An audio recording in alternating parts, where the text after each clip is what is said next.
Hey guys, what's up? I feel like it's been forever since I've seen y'all. Hold on, let me get my mic or my earphones. How is everybody? I got my green shirt. Has all this green, so no, it's a 3D shirt. um, I know, Peyton, what's up? Is Austin coming? Yeah, dude, I've been back for when did I get back? Like a week now, I feel like. I just been really lacking the motivation to do a live for some reason. As much as I missed you guys and I was wanting to, it was like I could not do it for some reason. It was crazy. I did a few like pre-records. I think I did one, two, like four of them, four or five, but I don't know, I was like, "Oh my god," I could not get motivation.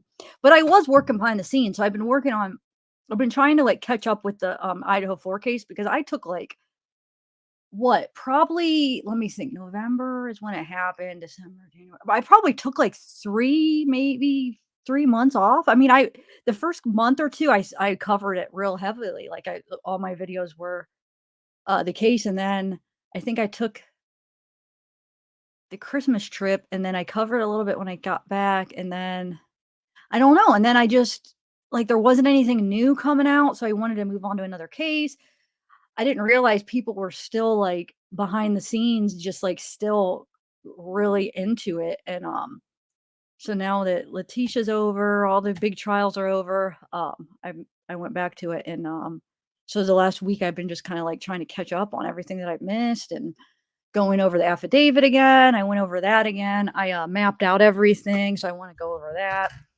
Um, so I don't know. It's been well, have you guys been following it really close? How many here that have been, like, following it, or were you guys sidetracked with other cases too? Hi, Idaho. Hey, Teresa. Shauna, what up? We won. I'm just joking. Red won. Red won't go. We got Mark Klein in the house. Princess, Megan, Elsa, Cole Gamer, Peyton. I think I said hi to you first. So, no, I'm really glad to be back. I really am. It's almost like when you don't do something for so long, it's hard to get back doing it again. It was almost like it's not that I was afraid, but it was like I was not like in the sense of like really what it feels like to be afraid, but it was just like I don't know how to explain it. I just couldn't get myself to do it. Oh, Spirit of the Trees, hey, Lexi Texi.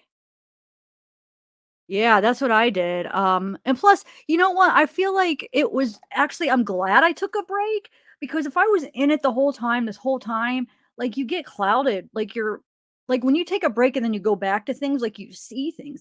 Like, even doing this map so I was mapping out the last, like, 3 days, I was mapping out all of his movements or I should say, the white Elantra movements because I know there's some people that are doubting that that's him as far as, um now, the ones that match up with his GPS, obviously, that's him, but, like, there are people that are doubting some people think that it could have, like, been tracking a different white Elantra that was in Moscow that was different from Moscow, sorry. I got so much crap when I pronounced that wrong, and just so you guys know, though, I meant to put like, a little, note in my last video, the, Kohberger, when I did the compilation because some of the some of the, parts was from, like, way back of me reading those articles, so I was pronouncing it wrong. So I forgot to put the disclaimer because I got so many people so mad that I pronounced it wrong. So Moscow, right? I was saying Moscow. I got it. I got crap every time I said it. So hopefully I won't say it wrong too much. But if you look at it, it looks like you would say it Moscow, right? I actually still hear people on videos pronouncing it wrong, but anyway, okay. So what was that? Hold on, I'm get sidetracked. Oh, so the maps. So um I went back. So I was doing it for a couple days and then I took like a day off and went back to it and then I saw it different. I was like, wait a minute, no, that's not right. So I don't know. It just like made me see things different, like going back to affidavits, like with the Chris Watts case, even taking like months off and then going back. Like you see things better, I feel like. So I'm actually kind of glad I took a break. So I feel like it gives me a fresh look at everything. Anyway, yeah, I'm just rambling a little bit because I haven't seen you guys forever. So hopefully you don't mind if I take a minute to get started on stuff. Just want to chat with you guys for a minute. It's a no, but I got crap, Peyton. Everybody was like, it's Moscow, not Moscow. Are you sure? Don't get me in trouble because that's what I got crap. Oh, you're joking.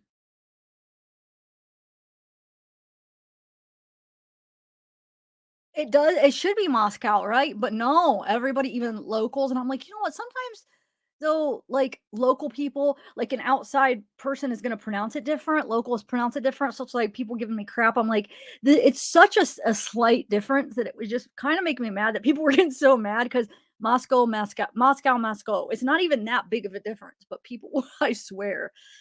Okay, so don't say that if you're ever doing a video, you will get so much crap. I'm telling you. Um, yeah, yes, Peyton. That's what they said. Everybody that was telling me, they were like, it's like the Russia, it's Moscow. Like that's not even. And then some people were arguing, well, no, they pronounce it Moscow, and everybody's like, no, it's Moscow. So like, there's debates between that. They're like, I don't care how Russia pronounces it. They're like, this is pronounced Moscow. But then I think people were wrong, and it is Moscow. Both ways is Moscow. But anyway, um, oh well. If I accidentally say it wrong, I apologize. But anyway, yay! Mascal, Mascal. Woohoo! You're back! Yay! Ellie, what's up, girl?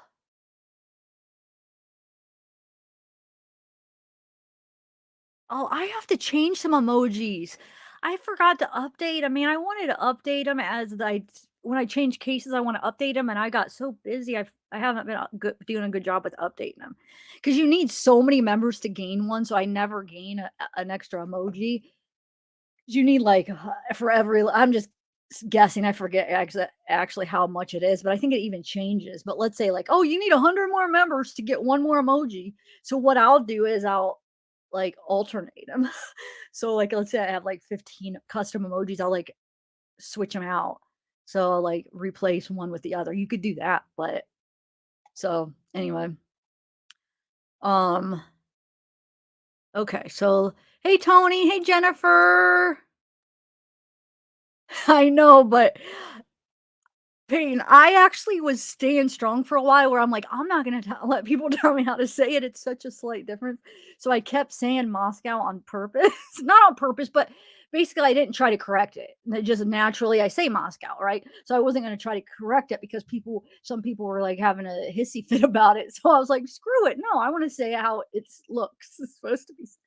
So like I fought it for a while and then I just gave in because I'm like every time it's not worth the comments of people like getting mad at me. So I finally gave in and I corrected myself. But like I said, now that it's been forever, I might say it wrong.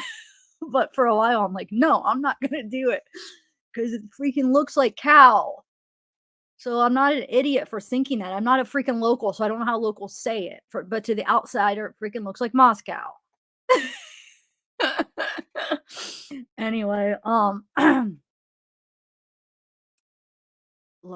Oh, I was reading. Tony says there, Tammy, once again, I keep thinking you're my brother. Tommy Z, that's funny. No, I know you're not, but when I see it at first, I think of Tommy Z, my brother. Anyway, all right, so let's go. Um, what was I gonna say? Whew, I got hold on, let me get some coffee. I stopped at Starbucks. So I've been thinking they've been forgetting to put in my vanilla. Well, here I said, "Can you please make sure you don't forget the vanilla because like I'll like drive away and it tastes like freaking no cream. Like it just tastes like there's nothing in it, no sugar or cream." So I said it again and then I tasted it and once again it tastes that way. So I'm thinking that they just don't put a lot in it. I don't think they keep forgetting, but I swear sometimes that you can taste it. So I think some people just use more maybe. I don't know. I'm confused because I reminded them and I still don't taste it. And I don't think they're that incompetent, you know? Oh well, they must barely put any stingy with the um I don't know, Peyton. You wanna be a mod?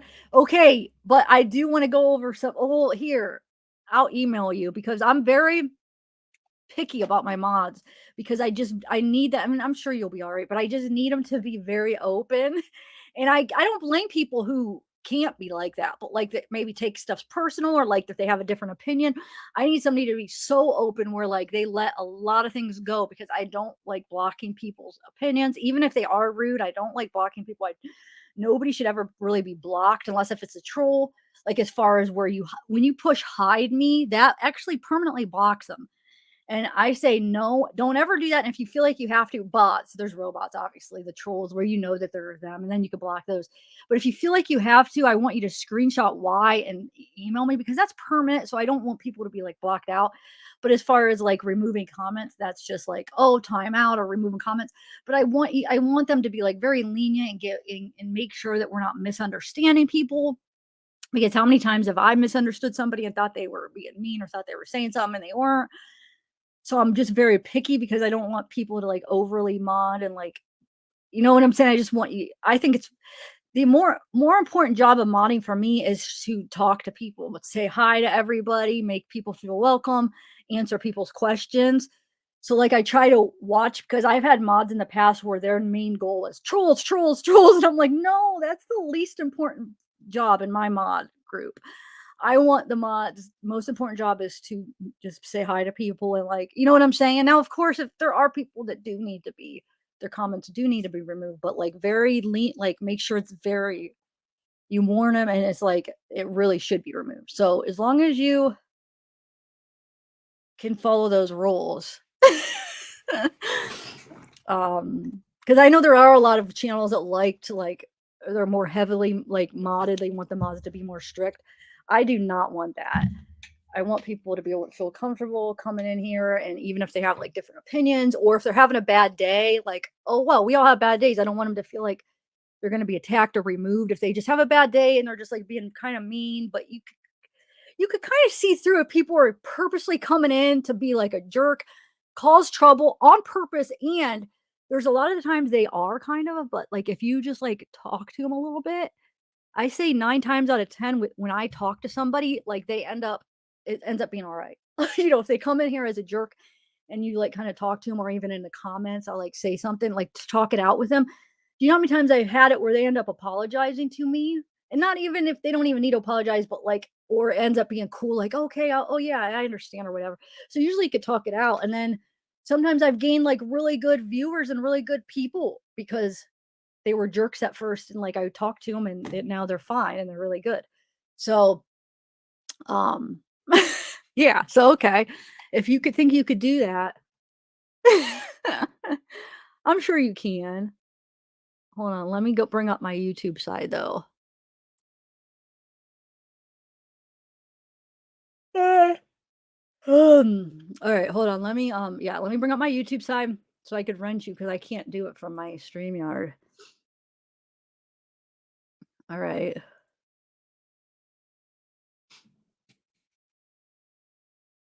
All right, Peyton. You better be good.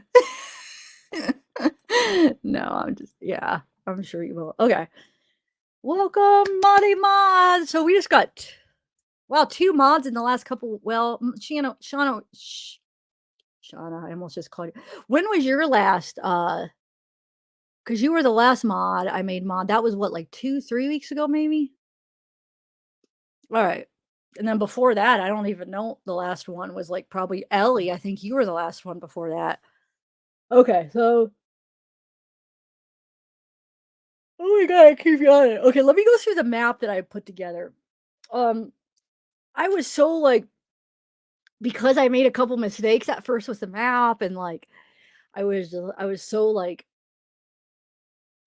the way I did it, I was, like, so OCD about it, that it took me forever, so I actually didn't get I got to the most important part, like, his travels, like, right before the murders and, like, right after, but I didn't get the day leading up to it, and I didn't get the morning after yet, so but I'm gonna make it complete, I'm gonna eventually, get it finished, but I just didn't yet, so, okay, cool, Peyton, um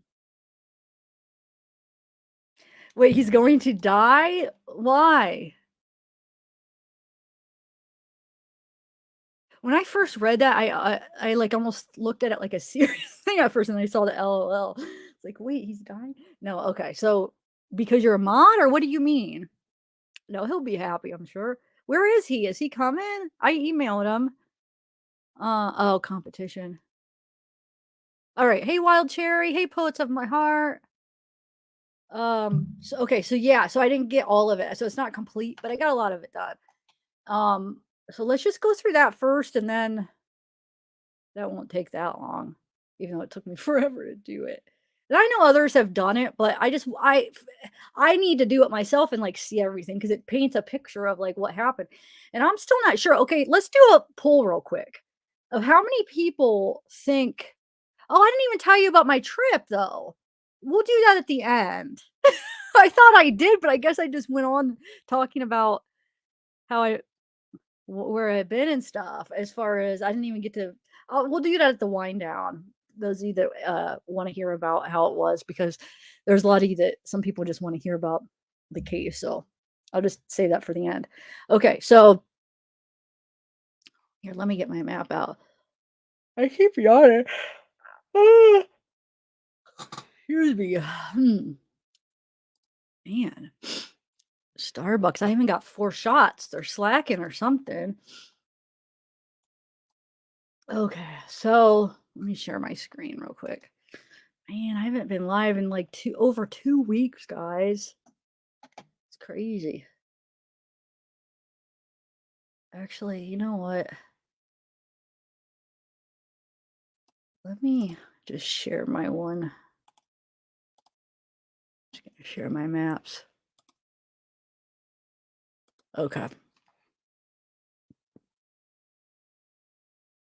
Mark, did I say hi to you? Hey, Sybil.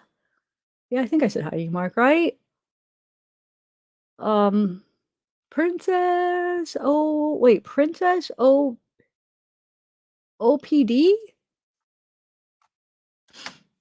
All right, let me. So I use Google Earth. I know some people don't like it. I've tried other maps, and I don't know. I keep going back to Google Earth. It's my go-to. Well, that's really like, that's like camouflage and almost my background. I did like a nature. I thought it was, since I just went camping, but huh. Look at all the clouds here. Look, they keep moving in. Anyway, okay. So let's start. So I kind of try to do them in order. So, oh, this is what I was starting to say, guys. Poll. How many of you? I'm gonna actually put a poll up. I'm gonna do a poll so people could come in and vote, because I'm very curious of how many people are gonna be watching, who watch me, who what they think as far as uh if he's guilty, because I have no idea. I mean, I don't know. I think I lean more towards yes. I think he is, because there's too many. I know there's a lot of arguments and people that really don't see that there's enough evidence, but I feel like everything together tells a story, and I just feel like everything together that they have, which I'm guaranteed they have more. I really do think they have more than what the affidavit said, but I think everything together, like, what would be the chances of all of that together, like, matching up? You know what I'm saying? Like, the knife sheath, his car, which I know people doubt that it's his car, but a car that matches the description pretty much of what he drives, a knife sheath that has his DNA on it, his GPS that we know from his phone tracks him, that matches up to the tracking of his car, which I know it doesn't when he's in Moscow.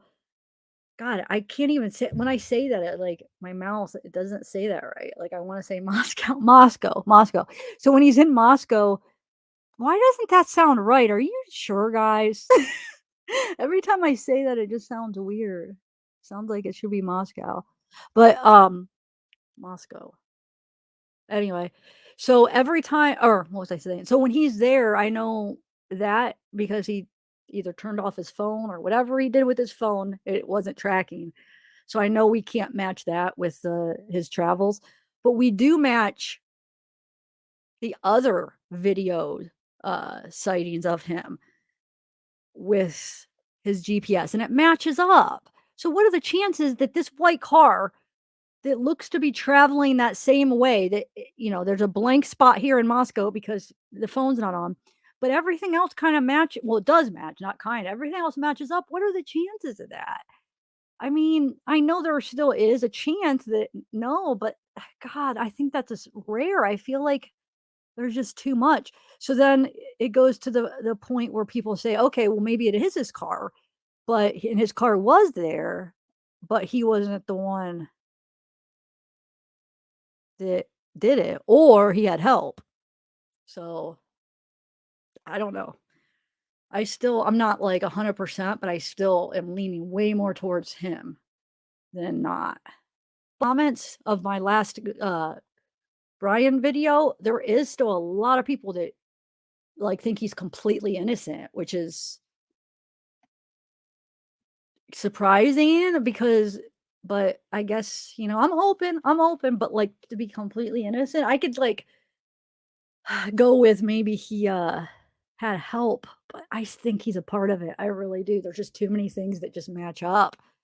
Um but see DC, there's like a lot. Like there's like a huge group of people that I don't I feel like it's not like stupid people. They're like smart like people that just, "Hey, Ashley, hey, I was gonna text you. I was worried about you. Haven't seen you around. How are you?" All right, let me do this poll real quick, and then we'll go through this map. Okay, wait. I'm trying to think how to word this because I know some people think, and don't be afraid. I'm not. That's what I'm saying. You're not stupid for thinking that. A lot of people do. I'm just trying to understand those people that actually think he is completely innocent because I would like to put into some system, what is the chances that all like, these things line up and it not being him, that he just has really bad luck and they're all just coincidences. Like, is that seems like that's pretty rare. Wouldn't that be like really low chances? Or am I not looking at this right, guys? And I think they have more. I think they do. I think they're gonna have more and they're gonna show more at the trial. I know, I'm thinking that too, Shauna. But the thing is like they're really, like I said, smart people that are thinking that. So I'm just trying to understand like how they don't see that that would be really rare for all this to line up. Now I could see if you're just saying, oh, he was there, but somebody else did it, or he was just driving or something like that, because then that would, you know what I'm saying? Or they like that, okay, his car was there and then somebody tried to frame him and they killed him and they left the knife there or whatever. But to say he wasn't there and he didn't have some part in it, it's hard. It's hard to see that. But I'm open. It's not 100%. Like I'm not totally closed off to it, but because people do have bad luck. There's weird things that happen, weirder things that have happened. But okay, so do you think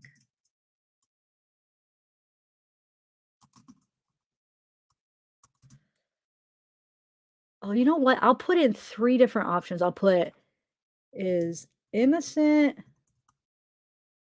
guilty, and then we only get 3 options with these polls until I get more familiar with Streamlabs and we could do our fun things. Uh, do you think Bryan Kohberger is innocent, is guilty? Hold on.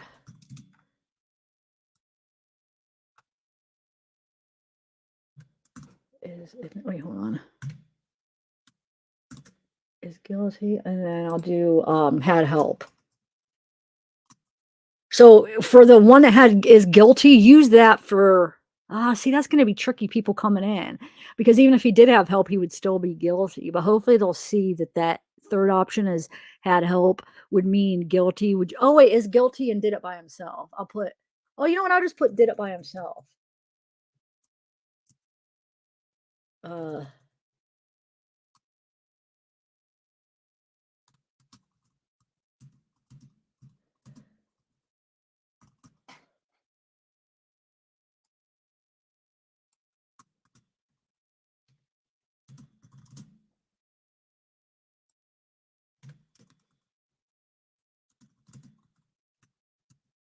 and I like these polls because people could do it. They could answer honestly and know, you know what I'm saying? It's anonymous, so if people feel like nervous about answering a certain way, nobody knows how you answered, which I would hope in this chat you wouldn't feel nervous about coming up and being honest because I'm not gonna judge you. I just try to understand because we all have our own opinions. You know what I'm saying? So I just would want to understand some of the reasoning. And for a lot of the people that are so sure he's innocent, I would love to know, do they have another suspect? Like, are they like, can you tell me somebody else then do you think that did it? Or is it like totally they have no clue, but they just don't think he did it? So that's some of the questions I would love to maybe do an open panel this week, maybe, and try to ask those questions. If there is other suspects people are thinking, maybe. I don't know. I haven't heard any names being thrown out there. Hey, Silverleaf. All right, let's go through this map real quick. Oh my god. I can't quit yawning, guys. What is wrong with me? This has to be so annoying. Okay. Whew. Oh wait, that's the wrong one. Okay, so let's just go through the table of contents here. Okay, so we have the only thing about this is I swear when you did table of contents, like when you were going through them, it actually listed them, but for some reason, like watch number 1 should say it, but for some reason it's not doing that. So let me see if I could do it like this. Okay. So I just like first did the, his apartment. Oh, see, I wish. And then this is, hold on. This isn't going over.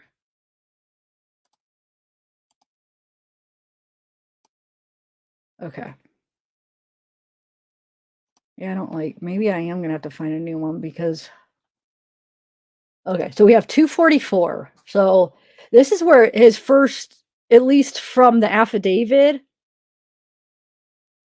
where it first picks him up at 2:44 a.m. that morning. He's going south, or he's going north on Nevada Street. Yeah, let me try to go. Hold on. Let me try to do it like this, maybe. There we go. All right. Okay, so he's going north on Nevada. So how I did it is all the red paths is before the murder, and then the yellow is after, and then the purple is more like I'm not sure. Like because it's very vague. And it sucks because the time where his phone goes off at what was it, 2:48? I'll show you. Okay, so this is I'm guessing he's somewhere up here. So he's going north at 2:44 a.m. right here, right? I guess that won't. So is he going north right here? Okay. And then at 2:53. So the next time one of the cameras pick him up is 2:53 going towards SR 270, which is right here.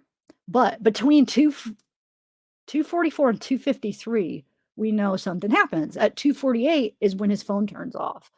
So since he's going up this way and then down, how many minutes later? Like 9 minutes later, I'm guessing at like 2:48, I'm guessing he probably came up here.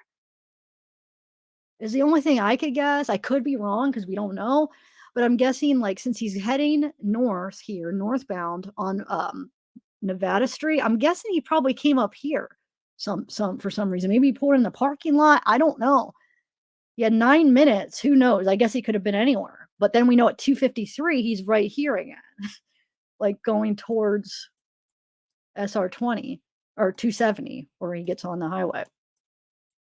So I don't know. So he's somewhere in Pullman, right? Could be in a parking lot. He turns off his phone or whatever happens to his phone. Don't think, I do think it was intentional because he's in the middle of the city. He's not in some farmland. And when his phone does pick him up, the GPS, it's he's got service around here. So it's not like he would have lost service right here. I'm sorry. I think he like turns off his phone or turns it on airplane mode because why would he lose service here? I'm sorry. I don't buy that it just, oh, he just happened to lose service for those hours. I think it was definitely intentional. Now, I could consider it more if he was like out in farmland, like, you know what I'm saying? Like way down the south or whatever. And then it was like, oh, he lost service. And it's like, oh, well, maybe he just lost service, but he's freaking somewhere where he's had service a million times. Why would he just like lose it? And I'm hoping I was doing a little bit of research and tracking. So do you remember Vallow, which is in Idaho? I was reading something on Reddit that the FBI guy that worked on Vallow's case for like I guess they use something called cast analysis for the phones. You remember how accurate freaking Vallow case was? Where they had him pinpointed to the point of the yard. Well, I heard, and I don't know if that's true, but somebody like linked up a picture. I'm trying to find that picture. If anybody knows where it's at, somebody saw a picture of this FBI guy from the Idaho 4 case. They saw him, and he was the same guy that was actually working on the Lori Vallow case, supposedly. Don't know if that's been confirmed or not, but either way, Idaho, we know that state at least somewhere they have that system, that cast analysis that is so freaking amazing on tracking. Why can't they freaking track him more accurately? Now I know when he was in Moscow they can't because his phone was turned off, but why not those 12 times that he was in in the area, which I know it doesn't show that he was at the house. He was just in the service area of Moscow in the same tower that the house uses, which doesn't mean anything necessarily because he could be in a like what 27 square radius they say for each tower. That's a far area, right? But why can't they use that cast analysis and pinpoint where he actually was those 12 times? They might. It might come in the trial, so we might know if he actually was at the house. Also, there is also people talking that they say even if he was on airplane mode, there's a possibility that the FBI is still able to track his phone somehow because of the apps. There's certain things where they say like the apps using, I don't know. I don't want to say for sure because I'm not like a tech expert, or whatever, but something about the apps sending messages and FBI having that program to be able to even track your phone if it's in airplane mode. Not sure if that's even 100% true, but people were saying they think that there's a possibility. So that would be awesome. But for sure, when his phone was not in airplane mode, if they could use that and they could track him a little bit more closely of where he was those 12 times in Moscow to see if he ever got close to the house, right? So let's keep our fingers crossed they're able to do that. Wait, they did? Wait. Zavgirl. Oh, they did? Then that's awesome. That's really good news then.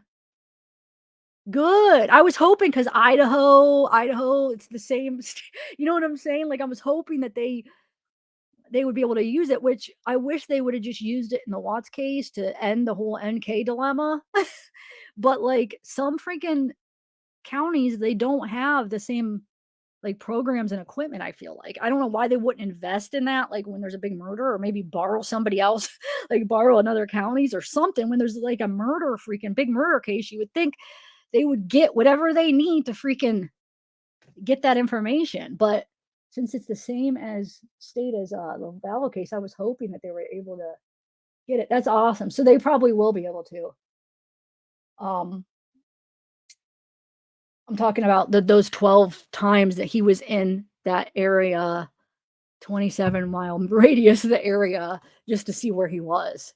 Just to see if there a history of him, like, was he near the house or wasn't he? Was he just shopping? I mean, where was he? Because that would tell a story, right? Now, what are you saying? The system went down? Where's this at? Hold on, let me see. Oh, who said system went down? Can you send me more information on that? Let me find that comment so I could put it up. I didn't hear anything about a system going down that Sunday, you said? Hold on. Anybody else hear that? Rapper, that's all good and stuff. I mean, you're more than welcome to, like, express that, but you don't have to keep repeating that. We see it. Free Bryan Kohberger, that's fine, but you don't have to keep, like, copy and pasting that because that just kinda, like, ties up the chat, but that's enough now, okay? I mean, you're more than welcome to chat with us about it, but you're just writing the same thing, so maybe you could just quit that. Because I mean, that's how is that solving it? I mean, that's not productive. Anyway,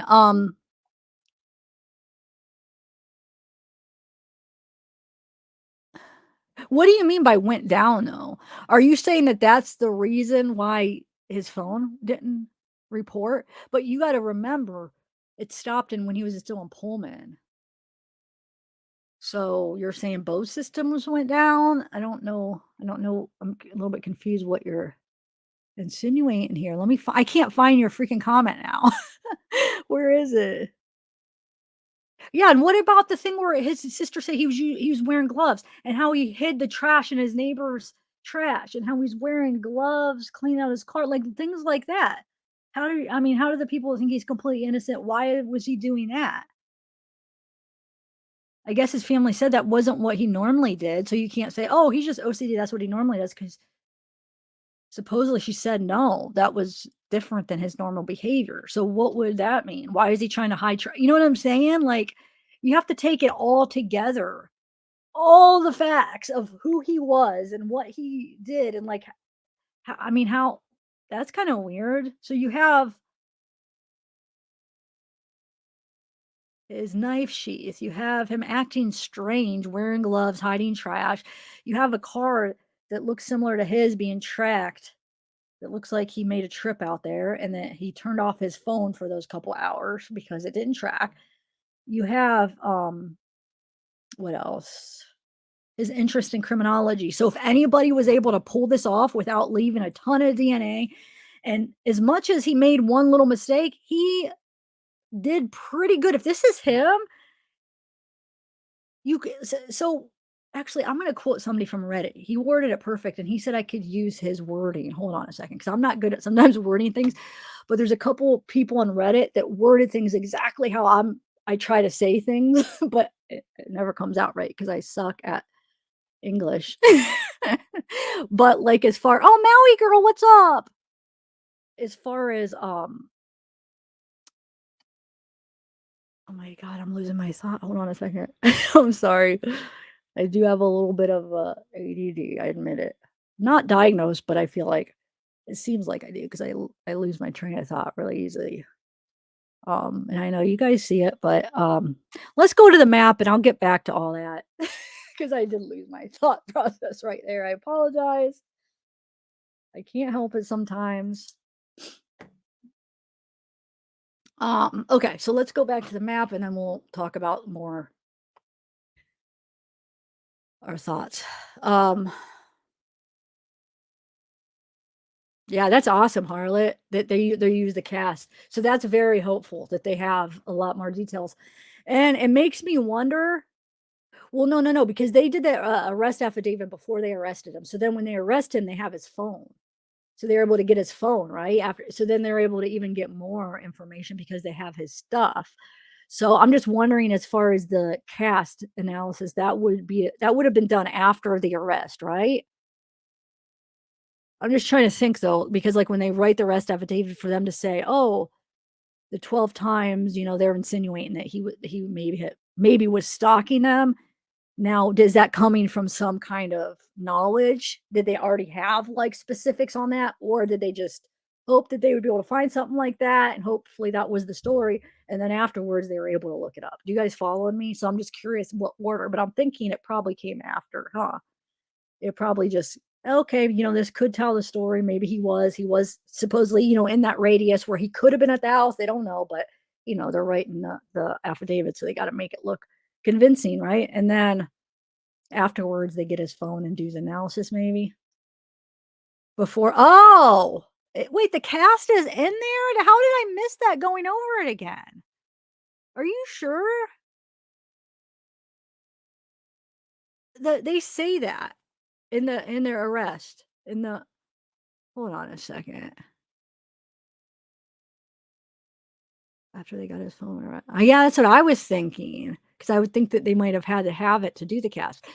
Man, how did I'll have to go over it, 'cause see, I didn't make it through the whole thing. I think I had a couple more pages, but I thought I made it through all the stuff before they got to, hold on,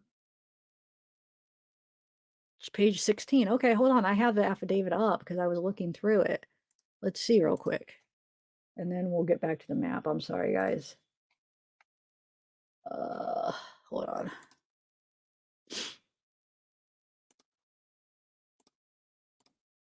Let me just share my whole screen so I don't have to go back and forth. Okay, so arrest affidavit. You said page 16. Hold on. Hold on. Oh, I have it on the. Well, I'll share it in 1 second.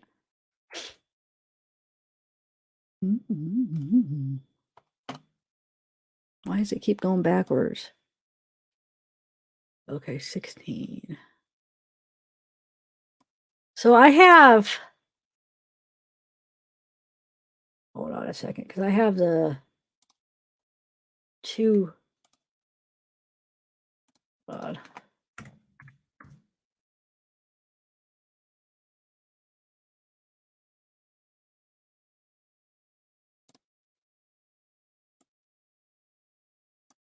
All right, so I have. Hold on a second.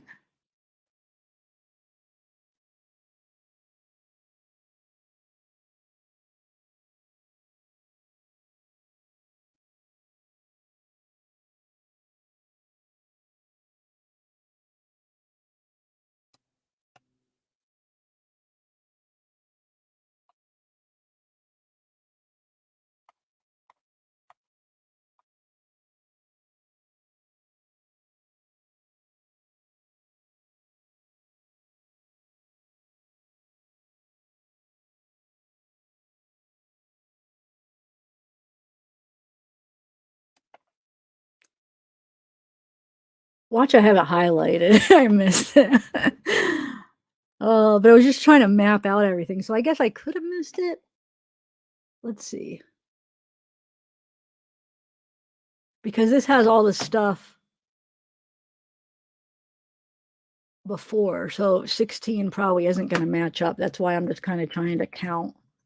Because this would be 16 of this document, but obviously that's not the right thing. So I think it's more where I was at.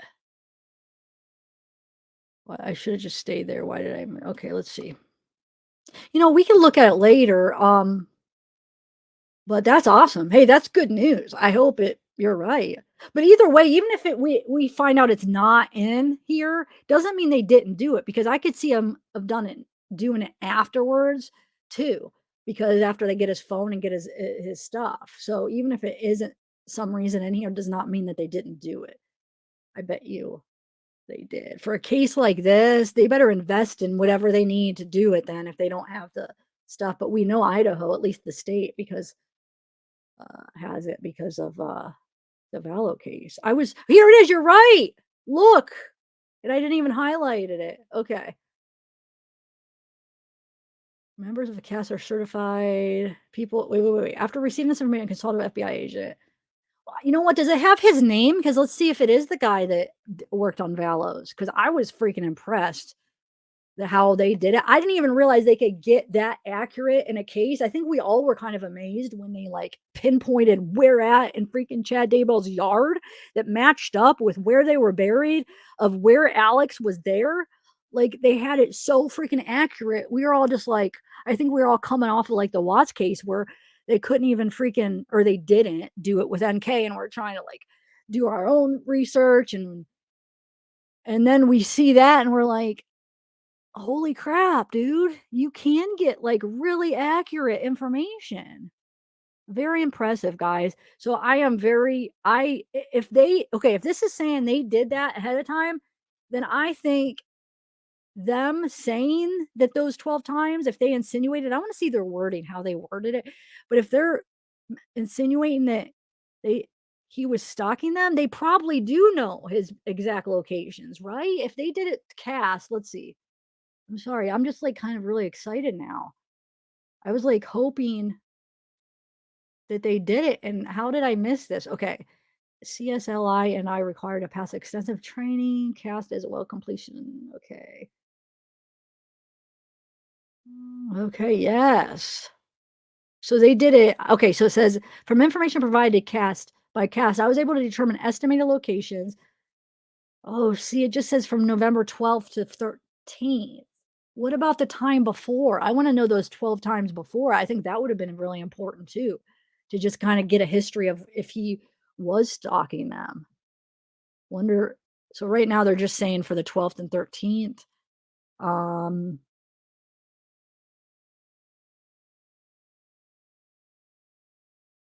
hold on. Let me read this again now that I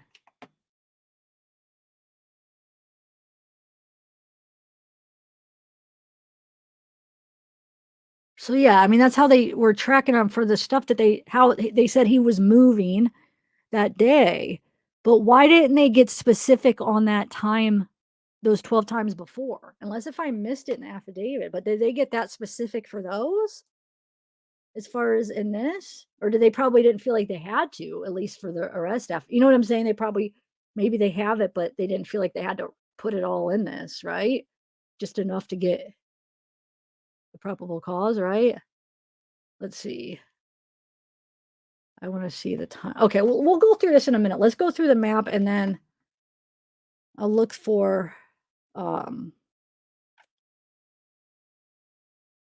hold on. Now you got me wondering. I just want to see how they worded it for the time the 12 times prior. Oh, it might be before. Hold on. Well, thanks, Harlot. I overlooked that, and that's a very important thing. That gives me hope that they have more specifics. Hold on.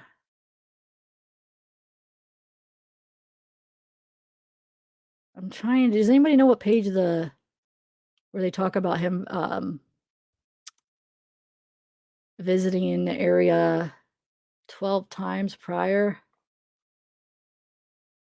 I can never like when I'm on a live to be able to like focus to find stuff like on a document if I don't have it like pre-planned. It's like I feel like I get like nervous or something, and like pressure of finding it where I like overlook it a million times. I know I will. So maybe I should just back off and come back.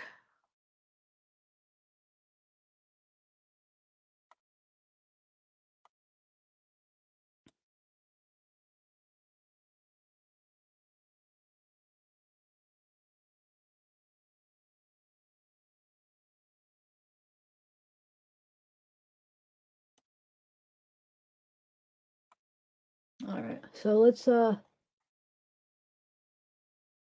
wait, what? It's right below that pic? What's right? Okay, wait, hold on. Below this pic down here? Are you talking about what I'm looking for? This?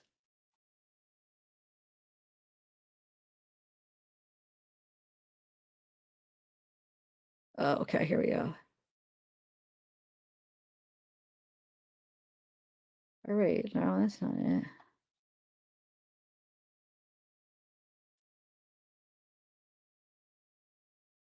I don't know.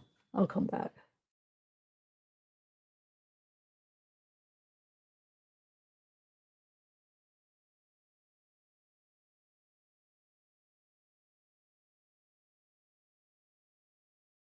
How are you doing, my Maui girl, by the way?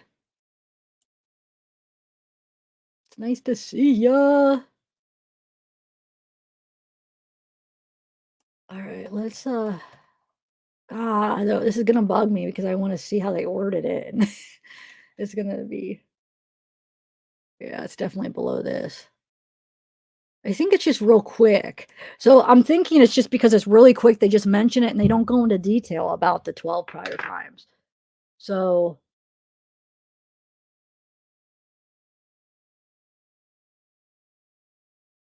well, yeah, of course, Dennis, they can't say it's him because they can't see inside the car. But they can say the parts where the phone matches up with the car footage, the car sightings, like the car surveillance videos, they can say that that is probably him in the car because his phone is in the car, right? So the fact that that matches up to the same car that they think that they're tracking at that time, and then when his phone does go get turned back on or whatever it's going on with it, it does start recording again, that it matches up with his movement, then you could pretty confidently say he probably is in the car or somebody else has his phone for some reason. But now we have a car that looks like his with his phone inside moving.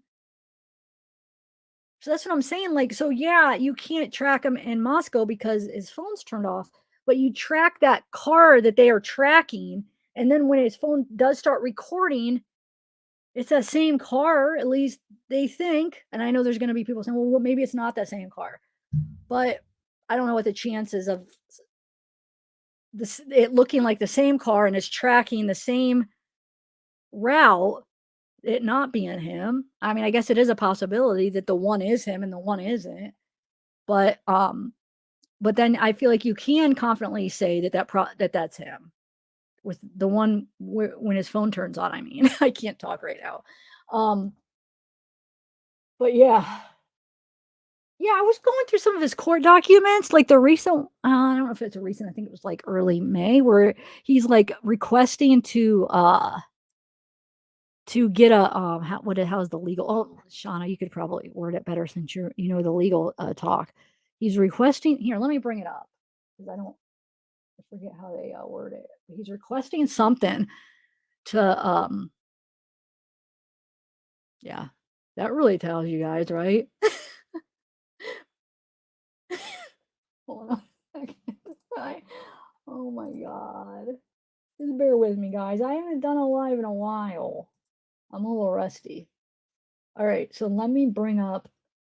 I'll show you what I'm talking about. Let me see if I could find it. We'll get to the map, guys. I know I'm kind of all over the place, but I am planning on actually doing a pre-recorded with just going over the map stuff because I knew when I did a live I was going to be kind of jumping from one thing to another, but that's what you get with lives. All right, so let me share my other screen here. All right, so let me do. God, it's doing the echo thing. I don't know why it does that sometimes. I'm saying you can't always predict these freaking lives. Don't know why. I hate when it does that. All right, let me try to just share the freaking page. So annoying. I just can't bring myself to get a new computer when mine are still working okay. You know what I'm saying? I want to like wear them out until they're like done, like I do with my cars. Hey, if it's not broken, don't fix. Yeah, I do have some little glitches, but it's still working pretty good, right? I don't know. Okay. So let me see when I click on something if it's gonna give me a trouble and not since I had to share it this stupid way. Let me see. Yeah. Gosh darn it. It's not. It's not following it because of the echo. It won't let me follow the pages. But let me see if I could just bring up what I was talking about. Hold on. I think it was like early May. Uh, declaration. Motion. Yeah.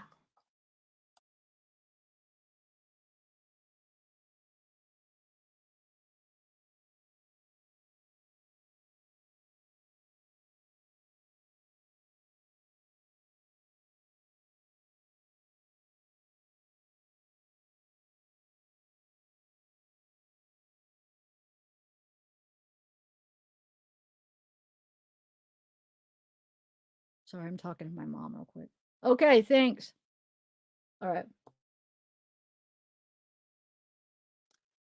Um,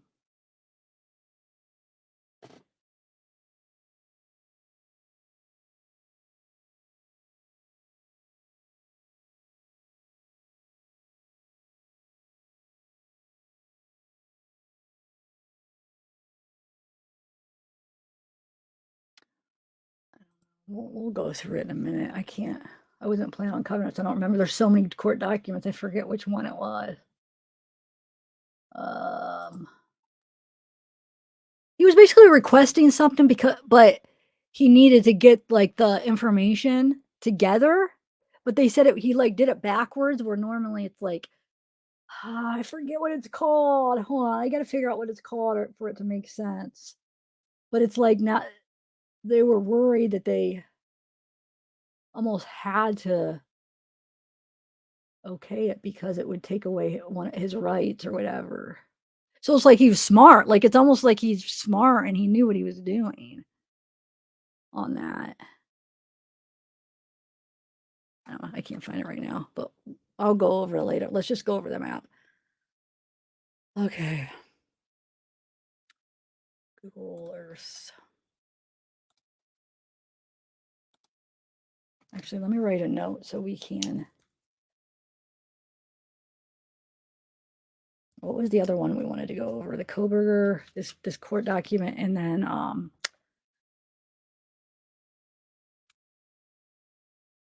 oh, the 12 prior times to see if how they word that.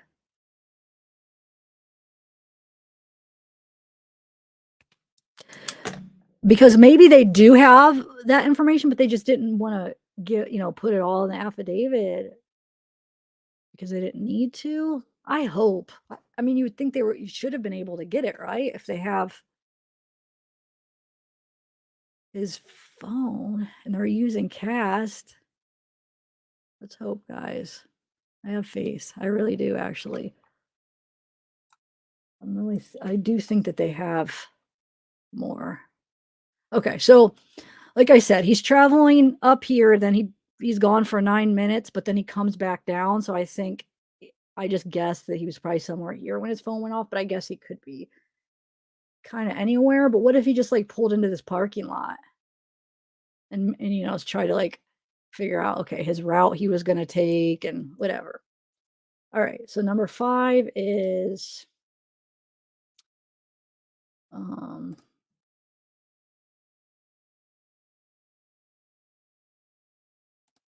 okay, so he's traveling down here.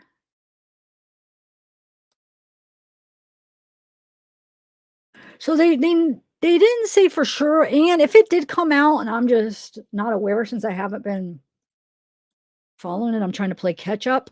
Um, but from what I saw, they didn't know 100% the route that he took to Moscow. Now they did figure out the route he took home because his phone was on. But I just took a guess that maybe because he was picked up right here at 3:26 a.m. So I just guessed maybe this is just an estimate. This should be in purple. I don't know why, but then maybe he took this route. I don't know. Does anybody know for sure? Did it come out the exact route? Did anybody? I don't know how anybody would know for sure since his phone was off. But okay, so he gets picked up here. I mean the uh, surveillance. Um, so I'm guessing comes up here. So Indian Hills Drive, Steiner Ave.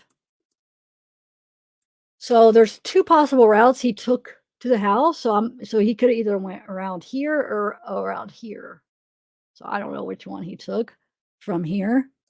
Are you guys following me? This red. So he was right here. So he's at this intersection at 3:28. So since he came here and how he was doing like those 4 passes in front of the house. I'm guessing he probably went straight. Let's see here. Hold on. Because this was, hold on a second. Let me see what.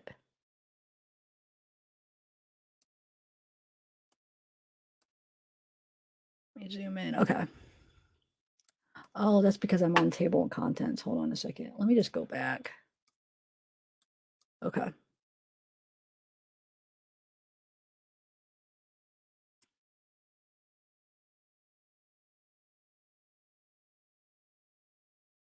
Oh, I'm just trying to get these times. People. Oh, good. I guess, I mean, maybe. Wait, what did I say? Check dates of sheath being tested at both labs? What do you mean? Check the dates? Why? Can you explain that a little bit further? Check the dates. Okay.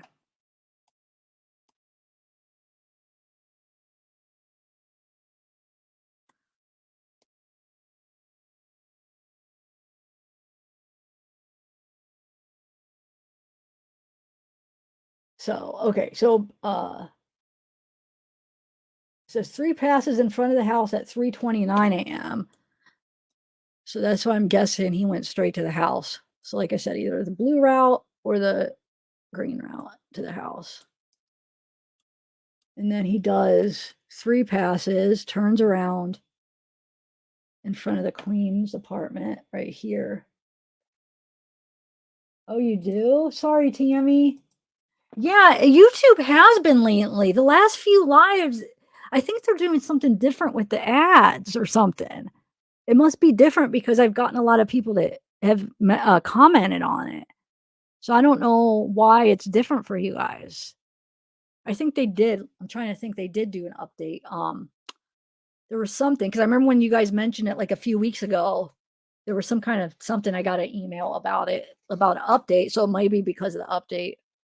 Because they're constantly updating. So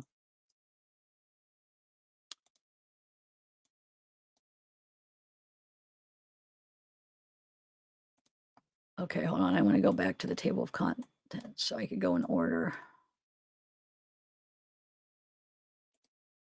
All right, let's go to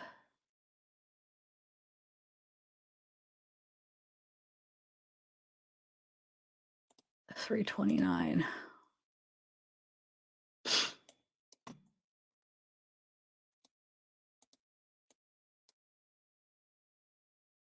So basically, yeah, he does 3 passes because the cameras can't see him. And then he turns back down the road and then does a 4th pass. Hold on, let me.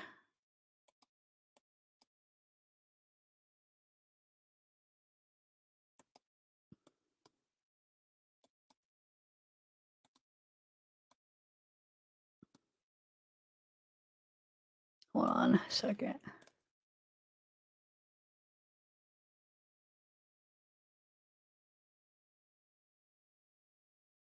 Going eastbound. Okay, does the 4th pass, turns back around. Hold on a second.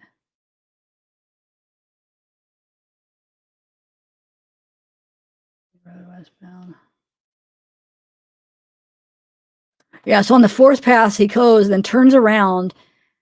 And then as he's going back towards the house, he tries to turn around right here, like in the driveway or in front of the house, is unsuccessful, and then continues here down the road to the intersection of Queen and King, and then does a 3-point turn, comes back down.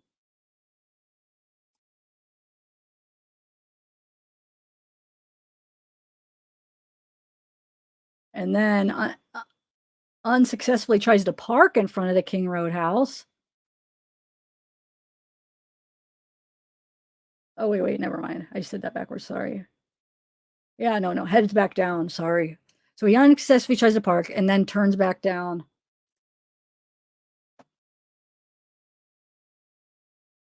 I can't get this off of here. Sorry, guys.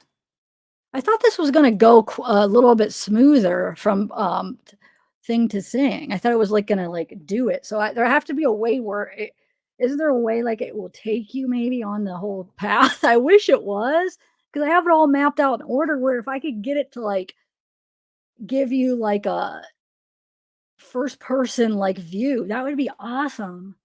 There's gotta be some program that does that. So, like, when I go to the next thing, if it, like, actually drives you and, like, takes you everywhere where you could actually see how like, what you'd be seeing if you were driving. Is there? Does anybody know? Is there, like, an app? I gotta figure that out because that would be really helpful studying these cases. I thought this was gonna be a little bit better at doing that. No, I didn't think it was gonna do, like, a first person type, but I thought it was gonna, like, hover and go. Because I swear it did when I did the Kylie, but I guess I was not remembering right. Anyway, so yeah, he does a three-point turnaround, he comes back,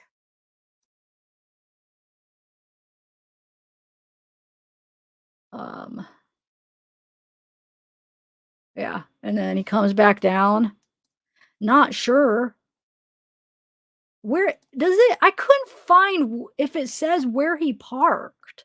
Do we know where he parked? And then that's when he turns around. So he tries to turn around, park in front of the house, unsuccessful, goes, does the turnaround here, comes back down, and then wherever he parks and goes in and does and murders everybody. And then the next sighting is at 4:20. He's headed freaking speeding down at a high rate of speed out of there, coming down Wilena Drive, they said. Um, which I'm guessing the way they describe it is they say Conestoga. I'm probably saying that wrong. And here is where he exits. So this would be his path out of there through the neighborhood. And then his route home is here. And this is where his phone picks up at around, it says it, I guessed it's like between here because basically it picks up at 4 what is it, 4:48, right? I think 4:48. I just want to make sure yeah, 4:48, right? And if you take the time it takes about 50 minutes at like that's a good time. Like the best time I was able to do it. So every time I plugged it in, it varied a little bit depending on traffic. But he definitely took the long way home. As you could see, he could have went home this way, but he went all the way down here and up. But it almost fits perfect timing because it gives it okay, if he made good time, 50 minutes, and at worst time it said 59 minutes to make this trip, but let's say it took him 50 minutes. It gave him about 15 minutes to play around with if he made really good time. Um, before he's next sighted up here at this camera at 5:25 a.m. But this is where his phone turns back on, somewhere around here. I'm guessing more closer to Genesee. They say he's in Blaine, but that doesn't mean that he could be like right about to hit Genesee. And the only reason I think it's closer down here is because of the timing. So where he would be on the road if at 4:20 he's seen leaving at a high rate of speed and then it turns on at 4:48, I feel like he would be a little bit farther down. Like up here, he should be a little bit farther to be able to make it, up here and as far as like where he would be traveling down here. You know what I'm saying? So I'm thinking he's more closer to almost hitting Genesee. And now we could track him better because his phone's on. And yeah, so then that's where the tracking of his phone is matching up with the next sightings, which is at 5:25 right here at Johnson at 5:26. Oh, I estimated because it just basically says that he was cited and then how he turns onto Bishop and how he's going on 270. And the next time they actually give us is right. Where is it now? is right here. 527 is the next time they give us at this intersection. Or trying to get that to pop up. 527. And he's heading up here. And then the next time he's spotted is, they say how he passes Grimes Way and the Stadium Way. He goes past Grimes Way, he goes past Cougar Way, and then that's as far as I got. 529, I estimated, is where, I don't think they gave the time of that, but I just kind of estimated maybe about what time it would be when he was going up here. So yeah, and like I said, I haven't gotten arrested, but I think it's interesting where his phone goes off, that he's in the middle of Pullman, so that convinces me that he did intentionally turn it off before he hopped on SR 270, which would make sense. You know what I'm saying? Okay, I'm about to go to Moscow. Let me turn off my phone. Bam, it turns it off, and then he gets on the highway. So it kind of makes sense, I feel like, right?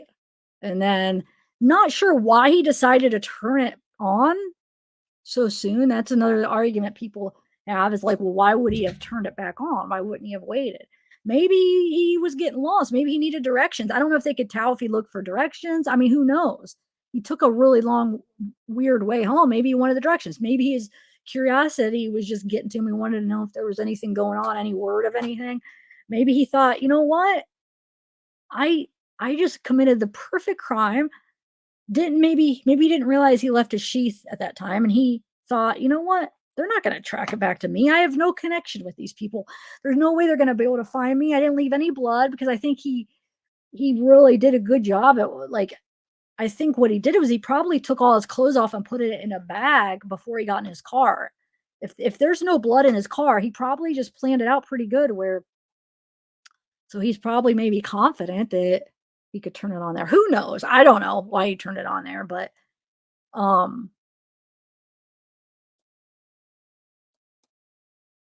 but that's what I was going, this is where I got sidetracked earlier when I was talking about the Reddit posts. If anybody was to commit this crime without barely having like a trail of blood, and maybe we don't know if there's blood in his car, but we haven't heard about that, but let's say there's no blood in his car. If anybody was to be able to do that, killing four people with that little of evidence, wouldn't it be somebody that studied it and that majored in criminology, that knew the specifics of crime scenes and stuff like that? Wouldn't that be somebody like that that would be able to pull it off? Yeah, he made a mistake with the sheath, but you can't account for every variable. I mean, you're gonna make a mistake. You're gonna, I mean, for what, if that was the only mistake he made, that's not that bad, you know? I mean, you can't control every variable. So maybe things got, I mean, you don't know how people are going to react. So, yeah, did he make a mistake? Possibly leaving that sheath, because some people think it was planned, that he did it on purpose. I think it was a mistake if it was him. But did he make a mistake? Yeah. Is that surprising? No. You would think he would have made more than just that. But if anybody could pull it off like that, it would be somebody like him, right? In my opinion, you know what I'm saying? It's not going to be some stupid like person that's sloppy. It's going to be somebody like him that would be able to pull it off with as little as DNA that was left and stuff. So it does make sense, because we know the murder happened. Somebody did it. And why wasn't there a lot of DNA and a lot of stuff that we know of? Had to be somebody that was pretty smart and that knew how to control as much as he could. You know what I'm saying? That knew a lot about that kind of stuff. So it would make sense it was somebody like that, in my opinion. But I know there's a lot of people that disagree.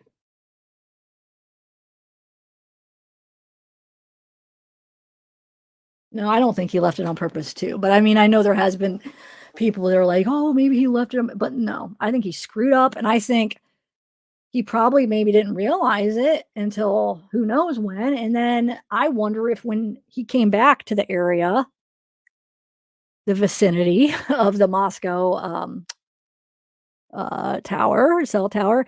Did Was it to maybe try to get that sheath to see what was going on and see if he could sneak in there and get that because they know he freaking screwed up?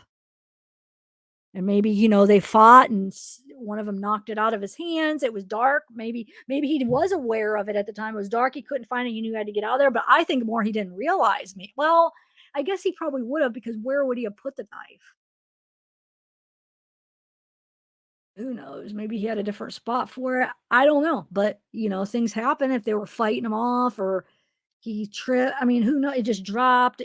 Maybe he didn't realize it till he was downstairs already with Xana and Ethan because he probably still had the knife. Maybe he didn't realize that he dropped it till then. And then maybe at that point, he's like, "Well, I don't even know where it's at. Where is it?" And he knew he had to get out of there because maybe he heard noise and he heard there was another roommate in the that was awake. You know what I'm saying? Or the girls grabbed it. Yeah.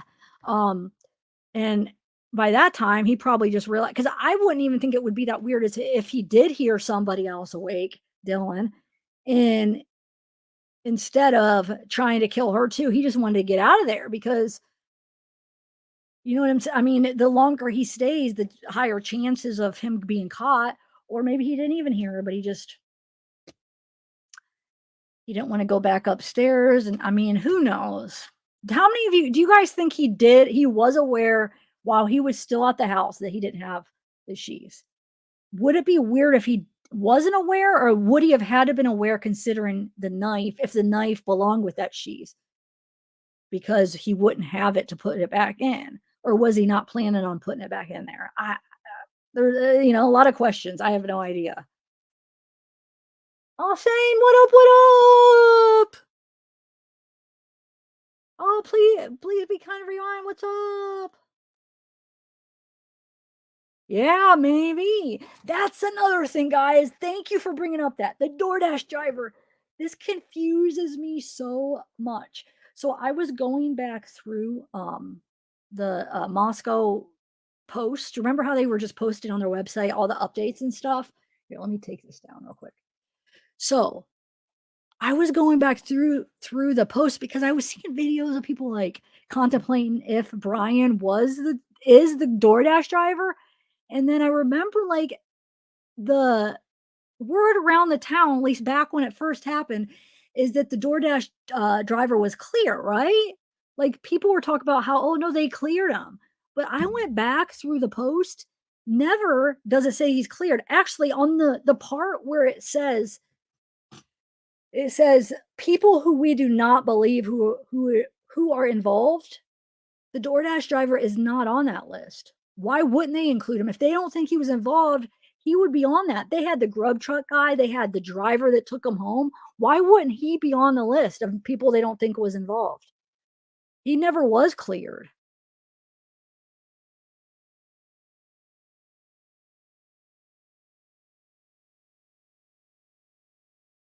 So yeah, either he that's a good point. Maybe he was the DoorDash, maybe there's two of them and the DoorDash driver was wait a minute, maybe they did it as a team. Hold on a second. I was thinking more along the lines that he was the DoorDash driver, but what if that was like the setup? The DoorDash driver basically makes the first contact to see who answers, who's there, the door's open right there.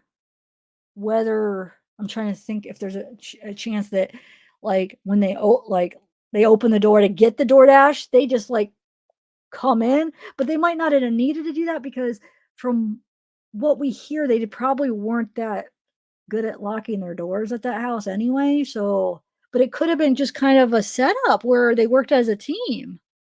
Huh. That's very interesting. But where does it say that, Liberty? I know everybody was saying that at the beginning, but I can't find it anywhere where it says the DoorDash driver was clear. Where? Let me go show you the little like I said, I could be wrong. I took a couple months off, so I'm not even I'm trying to catch up as much as I can going through like the official stuff. but, like, going through the Moscow page, going through the affidavit, but I'm not completely caught up, so if I'm missing where it says that, but let me show you the web page that I'm talking about where it says that. Um, Hold on. Where I was like, when I was looking at it, I'm like, wait,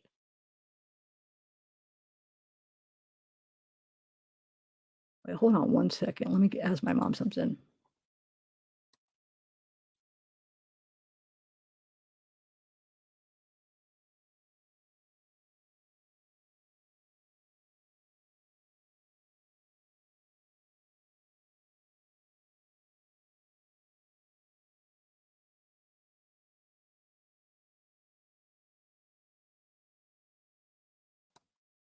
Okay, sorry. All right. Yeah, they never said a name. They didn't, which is weird because I swear we talked about it where we were like, for some reason in our head, all of us covering it and talking about it, we're like, oh yeah, the DoorDash was cleared. But where did we get that from? I'm talking about back when it all first happened. Like, hold on, let me just share this because I thought we got it from this page, but it's not on there. So, okay, who is not to believe to be involved? Oh, so I don't know. Can you read this one? Let me make it bigger. It says two surviving roommates, male in the grub truck surveillance video, private party driver who took Kaylee and Madison home on November 13th. The male, Kaylee and Madison, called numerous times during the early morning hours of November 13th. Any individual at the residence when 911 was called. The individual on lease who moved out of the residence before the school year started was not present at the time of the incident. The male or his friend who was thought to be a possible stalker and followed Kaylee into the parking lot of a local business in October of 2021. The female associate professor and chair of the history department at the University of Idaho suing a TikTok user for defamation. Why isn't he on there?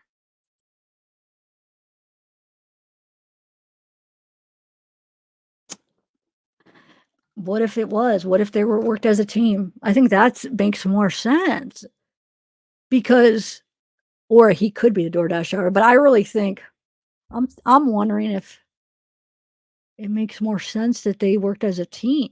Can you see how they could have? Okay, would have. But how would they have wait. How would they even have known that they were gonna call DoorDash though? Yeah, that don't make that much sense because how would if he was planning on doing it that day, how would he know that Xana was going to call and order food? So that wait a minute. I don't know. It's just weird because why don't they have him on the list is clear though. But I guess it doesn't make much sense because how would he how yeah, I don't know how to explain that. So, well, who knows? Just a thought.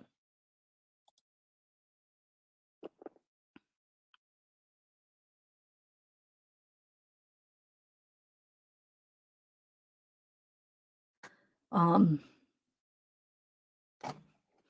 hey Tammy, where the oh, okay, let's go through all the case updates. That's what I thought too, but why couldn't I find out point 11? That's what I remember when we were doing it. I remember it being there and he went over on it, but I didn't well, maybe I missed it like I missed the cast because I'm going over so much in so little of time. Okay, let's see here. Update. I really don't think it's on the updates. Do you mean an update like when he did a video update? So he has, hold on,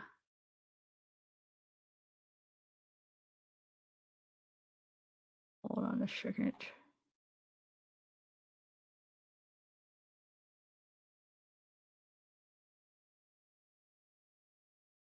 Well, here, actually, I'll just share it as I'm going through it. I don't see. So we have, oh, rumor control. Let's see. Okay, let's see. I don't know if I went over this recently. Or yeah, I think I did go over this.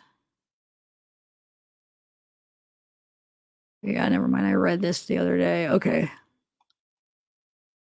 Let's see.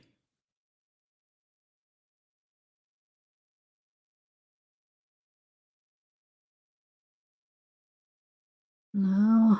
Huh. Okay, let's see. Is there any? No.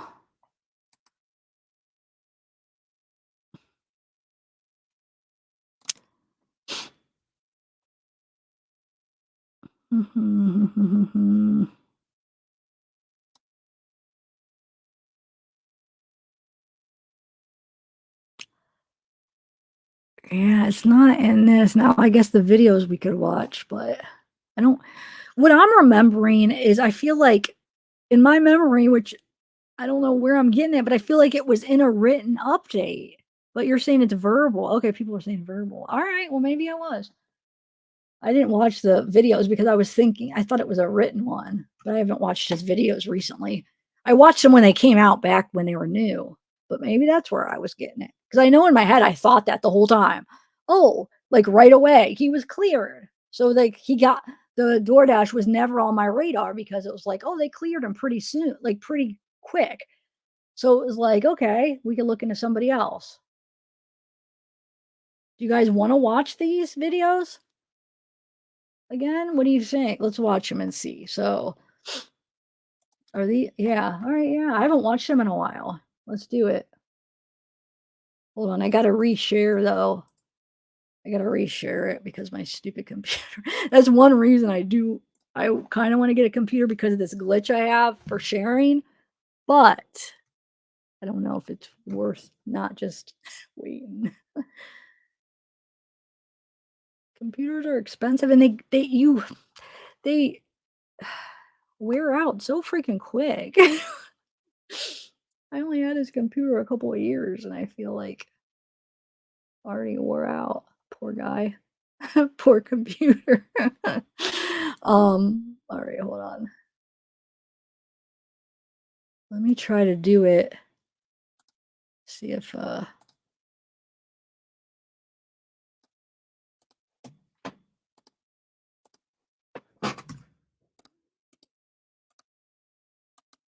see if I could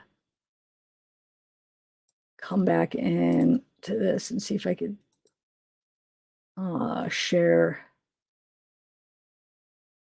Hold on a second. You know what I'm going to do?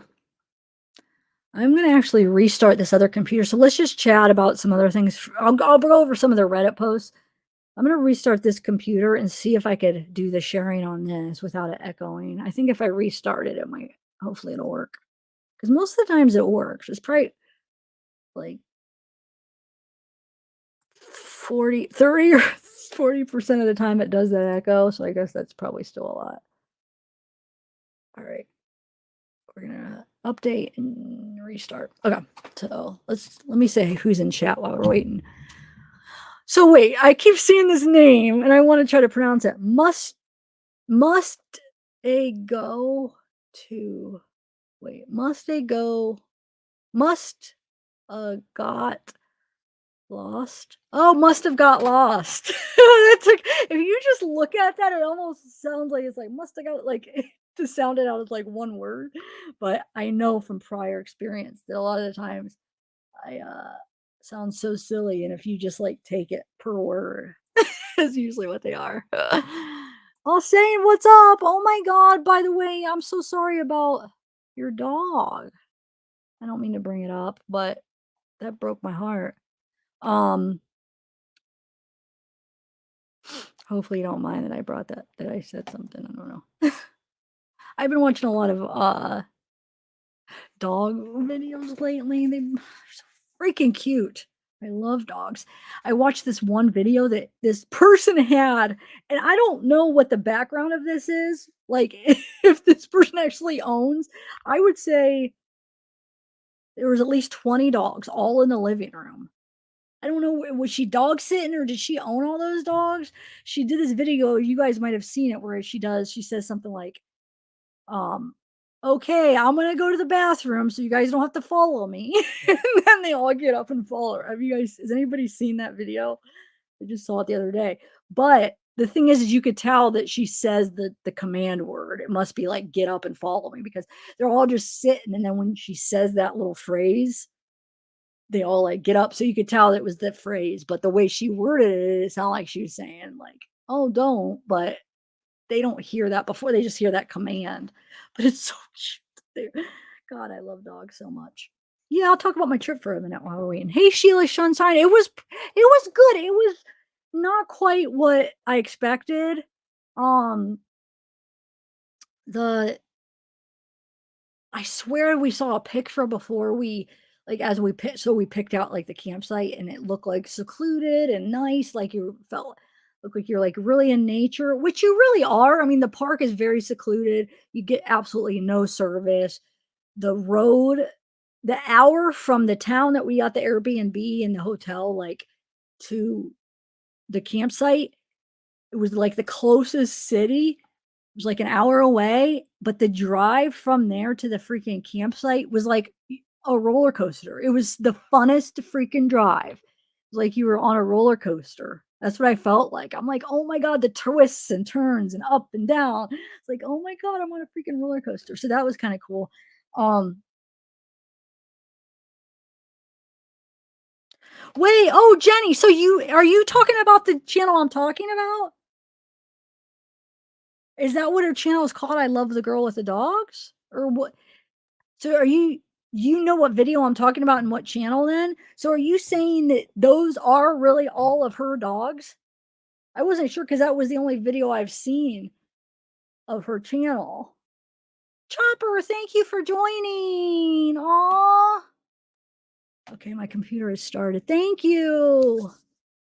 Chopper, Chopper with your cute cat.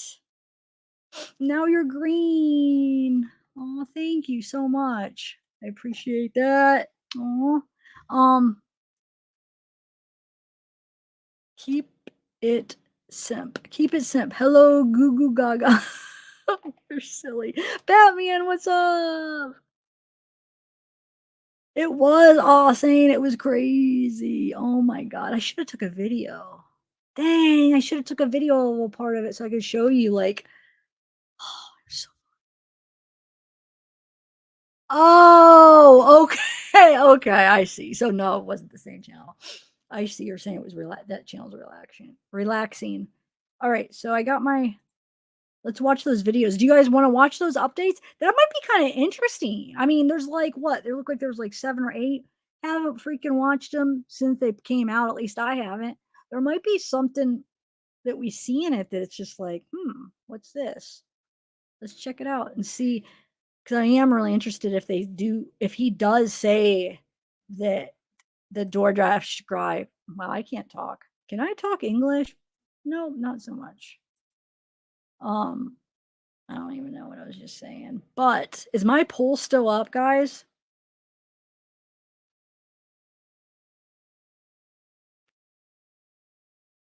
I just lost a what? Hold on, hold on, hold on. Oh yeah, the videos. Wow. Do you think I have ADD? I wonder. Okay, the poll. So we have innocent 10%, guilty and did it by himself 64% so far, and wait, where okay, and guilty and had help 27%. Okay, interesting. All right, let me get my StreamYard back up, and we will fingers crossed, guys, that the echo's not there, so I don't have to like individually share each video and take freaking forever. That's why I want to get comfortable with Streamlabs because I don't have to worry about this stupid glitch. All right, so let's do. Hey, Gina, what up? What up? Liberty, just be aware law enforcement lied to us saying that they had nothing when they had some major release. Oh, I know. But is that uncommon with cases? It really isn't. So I don't know if that necessarily means like corruption and that they're like there's more to it than them just trying to like keep the integrity of the case or keep the like for some reason for the case. You know what I'm saying?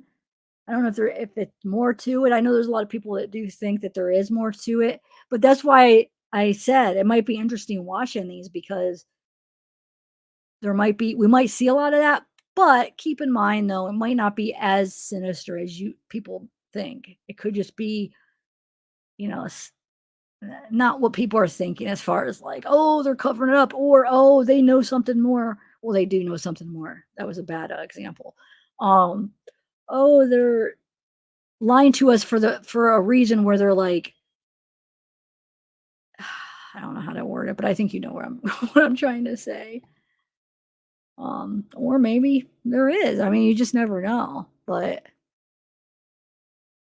I guess we'll see the trial, what happens with the trial and what they have and everything like that. Hopefully it'll be televised. I really do think it will be since they did the hearing.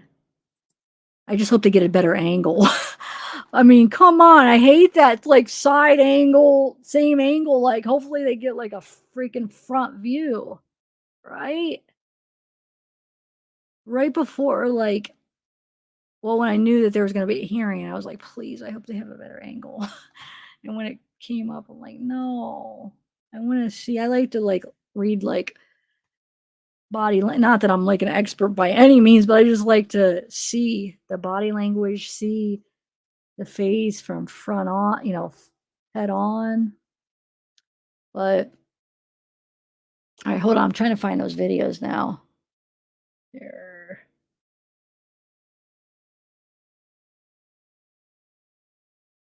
All right, King Road homicides.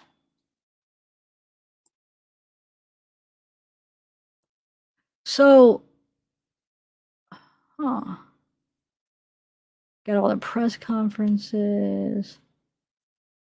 Yeah, oh, no, we want the videos. Here it is. Okay. All right, let's just start from so the first one on the list is from 12/6. Oh, hold on. Let's share it. I'm nervous. If not, we'll just do them one by one. It's freaking annoying. All right, share screen. Here we go. Let's see. Here. Nope. Gotta do them one by one. All right. I even restarted it. I hate my computer. All right.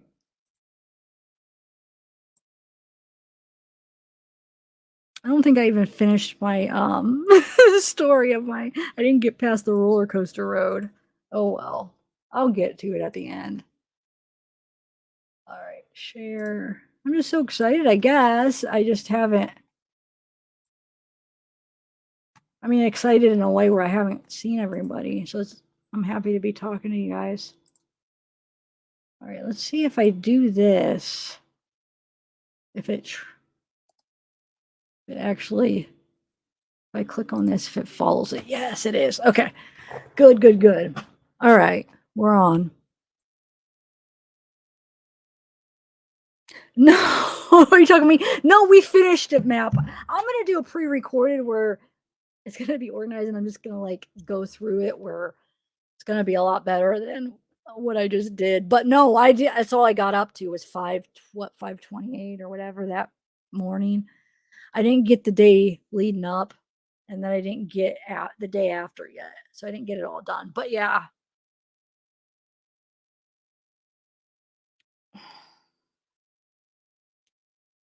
Lafayette. I'll talk about it after Pennsylvania. But yeah, and Jamie, I will.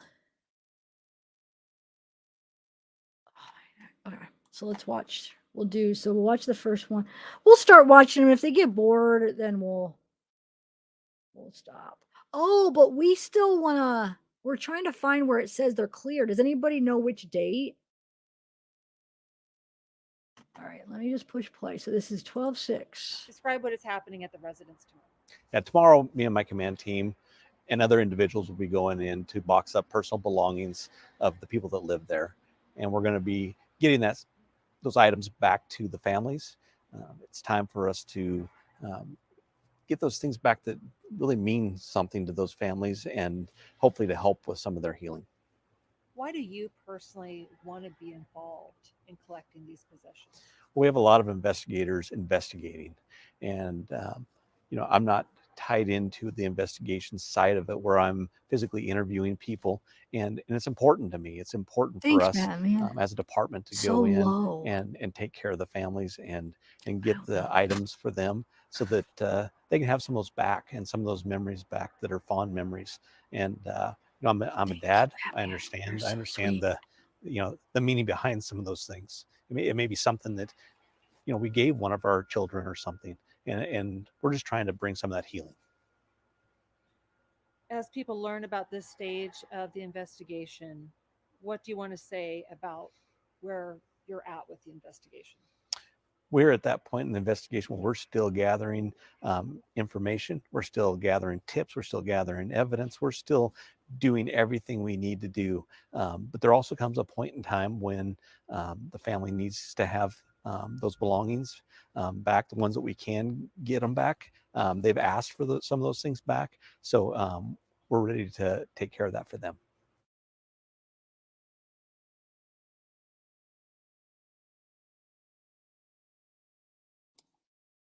Okay, so that's that one. Let's go to the next. I'm sorry it's so low. There's nothing for me to, I can't fix it because there's no way to make it higher, at least from the way StreamYard does audio and stuff. Now with Streamlabs, I noticed you could increase the audio by a lot, but this is the highest that it goes for StreamYards, unfortunately. Yep. All right, let's go to the next one. Why is it?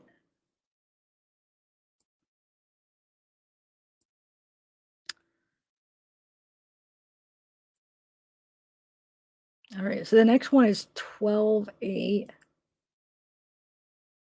Um, some reason it's not letting me go hit the back button on this. Stupid.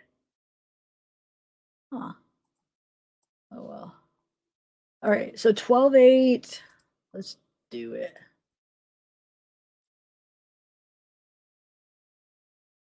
I mean, do you guys want to watch them?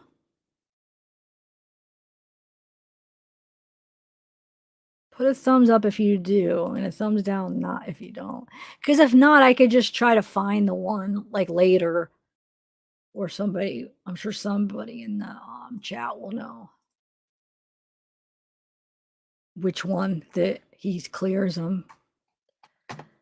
But because there's 2, 4, 6, 8, there's like 10 or 11 of them. So if you guys don't want to watch them, then we definitely could I could find them on my own time or something. And all right, so this First, is, start by explaining why this search for this white vehicle. I'm not going to make it big because it won't let me go So back. we have information of a white vehicle that was in the area, either during the time frame of the homicide or around the time frame of the homicide, and we are just wanting to talk to the individuals who are in that vehicle. They may have some valuable information for us, and we're looking for a 2011 to a 2013 Hyundai Elantra. So any assistance you can give us, anybody that owns one, anybody that knows of someone who owns one or may have been driving one, if you could get a hold of us through our tip line or call us directly, we'd appreciate that.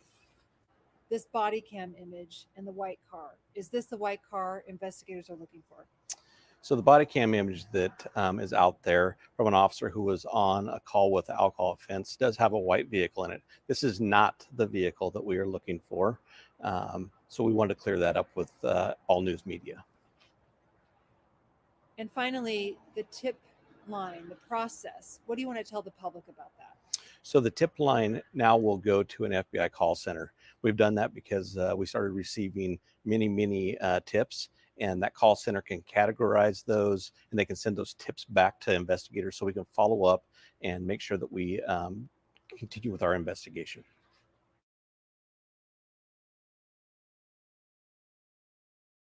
We'll start with the white car. How many tips are coming in and how are police using them? We've had an amazing amount of tips come in on the white car. We appreciate everybody's help that has been sending in those tips, and investigators are vetting those and they're following up on those, and the response has been very great. We appreciate all the help from across the nation and our community. In some cases, we're hearing that people are borderline being harassed by speculation and rumors out there. What are police doing about that? Well, what we want people to know is that individuals who are being harassed in this situation, people need to be careful, because some of it's happening online, some of it's happening through phone calls and in person, and people could be charged possibly in the future if it continues to a point where it reaches a criminal element. What can people do to help that situation? I think number one, just call us anytime that there's any of that happening so that we can deal with that immediately. And what about the information? What is being done to make sure the information that is out there is not causing speculation and rumors? There's been a lot of speculation and rumors, and what we want to say is we are the official source of information. We want people to pay attention to what we're putting out there, because that is accurate information, and anything that comes from other sources is either rumor or speculation, and we want to put an end to that as soon as possible.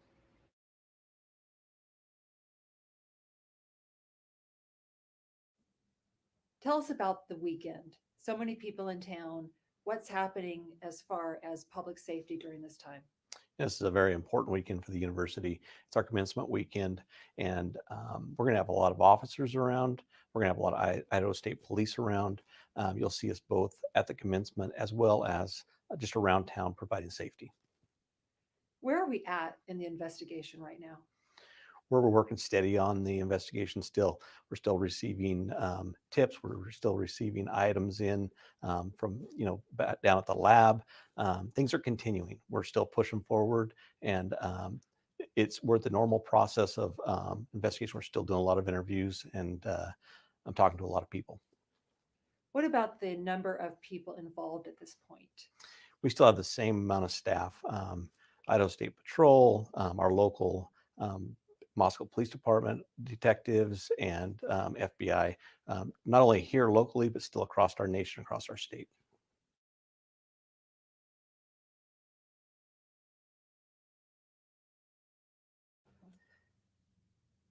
Good morning. My name is Roger Lanier. I'm a captain with the Moscow Police Department. I'm in charge of the Operations Division. And today is December 12th, Monday.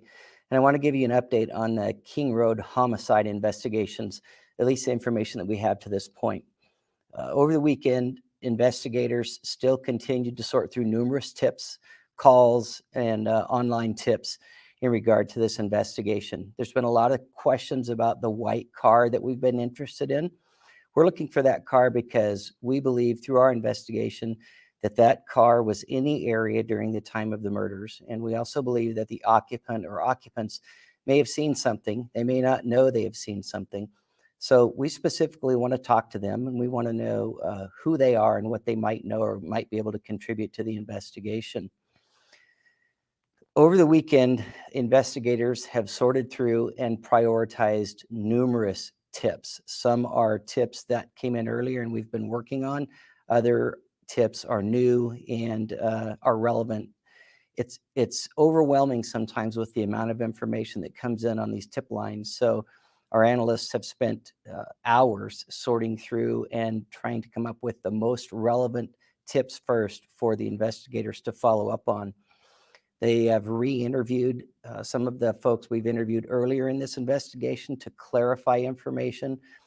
Sometimes when new information comes forward, the people that we've spoken to beforehand may have new insight on that. So it does often seem like we're backtracking, but we're really just trying to get the most important details and the best timeline that we can come up with.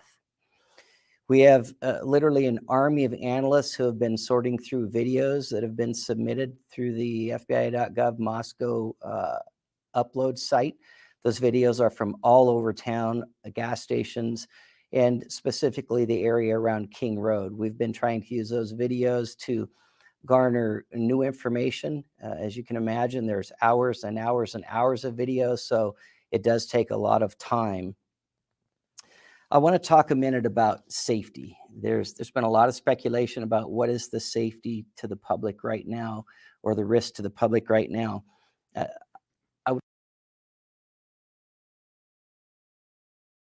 Are you guys liking this? So, does anybody know exactly where they may say the guy's cleared? 'Cause I feel like a lot of you guys don't want to watch this. So what is kind of interesting though, so this is like we hear 12-6, 12-8, 12-9, we're on 12, what, 13, and they're talking about this Elantra that they supposedly don't know who is the owner. They're still looking for it, right? But I guess that's not that weird, because what I was gonna say is, like, in the affidavit they show, like, on November, hold on, let me share the screen. Hold on one second. On November 29th is when Officer Daniel Tango queried about white Elantras registered at WSU. He located the 2015 white Elantra with the Pennsylvania. He basically located Bryan's white license plate, right?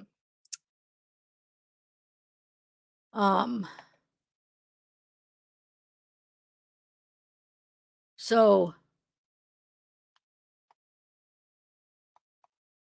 that was in November 25th or November 29th. But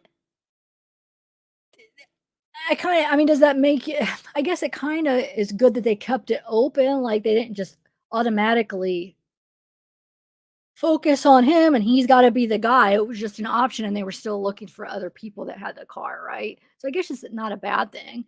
But I feel like some people, when this all came out, were like, well, I don't understand, if they knew about him back then, why were they acting like that they didn't? But is that necessarily a bad thing? It might be actually good that they kept it open and they still kept, asking for tips and still looking just to make sure that they got the right person, right? So I'm not sure if that's necessarily a bad thing. So I don't know. Put a thumbs up if you guys want to continue watching these, and a thumbs down if not. If we don't continue watching them, I am going to make a note to try to find that, to see if it's there. So I could probably do like a quick short video if I do find it. If not, I'll just tell you in my next live, hey, I didn't find the video where he was cleared, if anybody knows where that's at. So let's see, go through videos. Let me just put a note. So yeah, put a thumbs up if you want to watch the rest, and thumbs down if you don't. I'll see what you guys want to do more. Okay, go through videos on Moscow.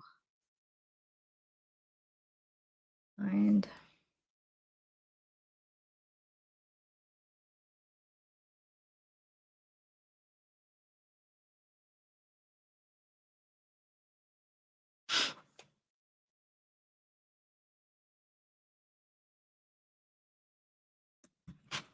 It's just weird, because I want to know where did we all get that? If it's not actually in there, like, why did we all swear that they cleared him? Like, where did that come from?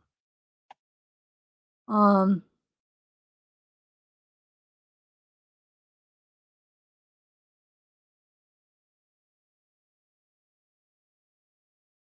so you guys do want to? Okay. I only got one thumbs up though.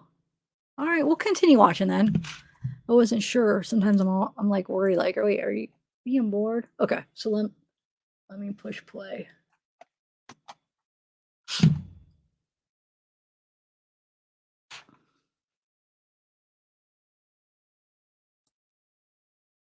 would just like to add that we should always be vigilant. Certainly we should be vigilant now, but we should make that a way of life for us. We should always be walking with our head up, sticking to lighted paths, and walking in groups if we can. And in addition, letting people know when you've arrived home if you have not made prior arrangements. This is not an indication of a specific elevated risk, but something that we should be vigilant with just in our daily lives. I want to let everybody know that we are still 100% committed to solving this crime. There's a lot of information to sort through, and the information keeps coming in. And not all of the information is relevant, but you don't know if a tip is valid until you take the time to examine that tip and see how it relates to other information that you might have. We have teams in Moscow, Salt Lake City, and in Virginia, as well as other locations across the country. And we're prepared to do interviews and follow up on information at any point, anywhere. The ISP and FBI investigators, along with the Moscow Police Department investigators, includes dozens of analysts, tip line operators, and others, and they're working around the clock, 7 days a week to sort through the volumes of information. MPD has detectives, support personnel, and a communications team to try to keep everything together, but it is still a daunting task. The FBI, their investigators are ready at a moment's notice at any place in the country to go conduct an interview should the tips and leads take us there. And the Idaho State Police has, besides working on the investigation, had several uniformed troopers in the area to help with safety concerns around the city and on the University of Idaho campus. And just a quick reminder, please stick to official news releases for information. Tracking down rumors and quelling rumors about specific individuals or specific events that may or may not have happened is a huge distraction for investigators, and oftentimes is the result of social media propagation. And it is very, very frustrating to investigators and hard to stay on track. Finally, I just want to add that we do have a lot of information, and we are specifically keeping that information safe. We're not releasing specific details because we do not want to compromise this investigation. It's what we must do. We owe that to the families, and we owe that to the victims. We want more than just an arrest. We want a conviction. We owe that justice to Xana, Kaylee, Madison, and Ethan. And finally, I would just like to remind anybody with information, you can call the tip line at 208-883-7180. And that is directly to the tip line office in the FBI. There's been some frustration about having to wade through the tip line, but remember, this is not the only investigation in the country. So please be patient. We want that information. Anything could break this open for us. And then also the email tip line is tipline@ci.moscow.id.us. Thank you for your continued patience in this investigation. Talk about the first time you. Wait, I didn't miss it, right? Because I feel like somebody commented something what made me think that I missed it, because I kind of was like in the chat and I might have not heard everything he said. He didn't talk about the DoorDash driver and that, right? Sometimes when I'm chatting, I miss things when I'm trying to watch too. It's hard to really like focus on the video if you're chatting, and like it's almost like you have to do either or. So it's like you chat like you're writing something and then stop, you can listen, and then I can't like type and absorb. And it's more like thinking, like when you're thinking of like what you're typing or reading, like so your mind is already being used, like either thinking of what to write or reading a chat. So I don't know. I can't do both at the exact same time. I can alternate. But anyway, I didn't miss it, right? I'm like sharing too much information where it's not that important. Oh, there are Justice? Hey, Justice AZ. Really? Like who? I saw the one that might have been, but they stopped. I don't see any. No, I don't think there is. I think we're good. Seems like everybody's good. All right, let me press play. You heard about what happened. How Man, did that's you react? low. What were your first steps as an investigator? Yeah, well, it was hard. I got called at home. It was on a Sunday afternoon, and it took me a second. I really had to think about what I had just heard. 4 murders in Moscow, Idaho is so out of character. And at the time, they were fairly certain it was college students and it was near the campus, and that area is kind of a campus community. So once I got over the initial shock, I knew that I was coming to the station. So I drove in, and everybody just kind of fell into a role. That was a all hands on deck moment Sunday afternoon. It became fairly apparent when I got to the scene that we were going to need resources outside of just what the Moscow Police Department could provide. And we have a very, very good working relationship with the Idaho State Police. We knew what their capabilities were, and so that was the first call that we made to have their investigative team come up and help us process the scene. The scene wasn't chaos, the neighborhood, but it was very, very somber. Like I said, that is a community of college students that live over there. Many of them, through word of mouth, knew what had happened. They were standing outside. There was a lot of crying. There were friends trying to find out who exactly was inside the house. Some family members that arrived on scene. It was incredibly hard for the community, but it was also really, really hard on our officers, some of whom were very young, and that was the first real major crime scene that they had encountered. So emotionally, it was a very, very draining day. But resources came, and then the first about 3 days was just an adjustment, trying to get resources in place and then get a system that worked for everybody. The FBI got involved almost immediately. And the FBI, the Idaho State Police, and the Moscow Police Department all have a little bit different way of doing things. And that's okay, but when you're working collectively, you have to put a system in place that starts information flowing and you can handle it in a logical manner. So fortunately, the FBI has some experience in those areas, and they were very, very good at helping us set up their virtual command post. And then once everything was in place, it became a very, very systematic method of processing the information that was coming in. Can you sum up the last month in terms of the investigation? Yeah, a lot of emotional highs and lows, but an incredible amount of teamwork. The general public doesn't have any idea the scope of this investigation, the number of people that are involved, not just here in Moscow, but investigative and interview teams in the northern part of Idaho, the southern part of Idaho, the eastern part of Idaho, resources from the Salt Lake City FBI office, the Coeur d'Alene FBI office, analysts back in Virginia, and the number of people that have flown here or driven here from great distances to just lend their specialty to this investigation.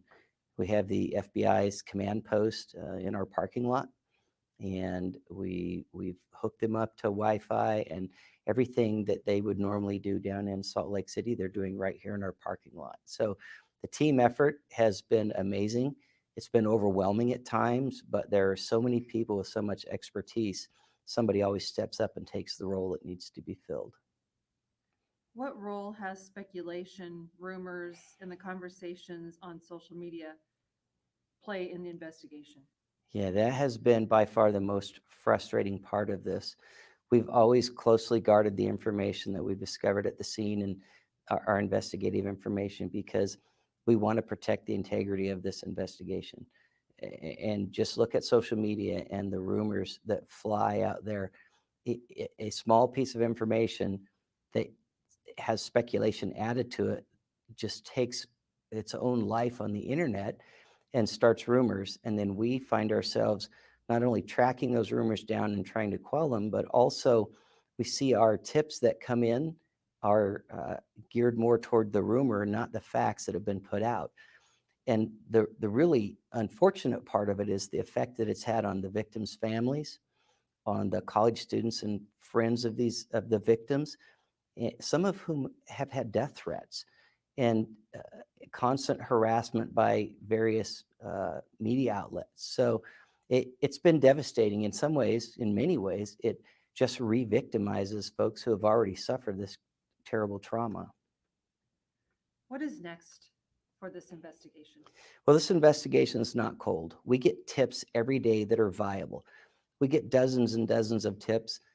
We sort through them, we prioritize them, and for sure, some of them are not good tips. They're not even relevant to the case.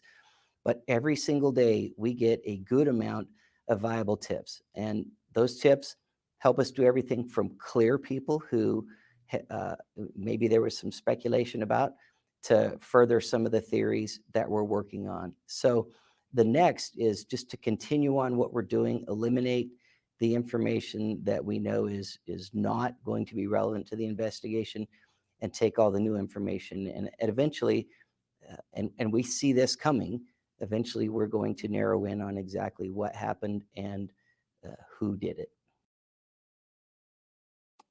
Okay, so we can listen to the rest, but I'll take a break and we'll do something else and then we'll go back to it. I'm gonna find that article that who said it? Angela, are you the one that did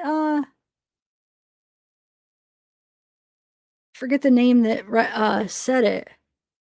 Well, let me remove this. Who was it?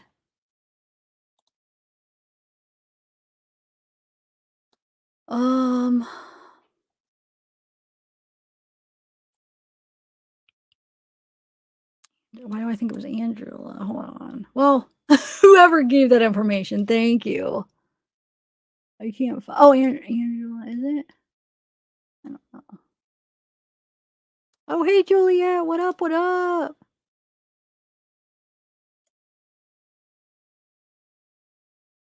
Aw.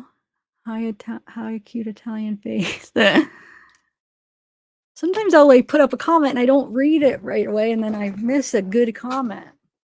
I almost just did that with yours.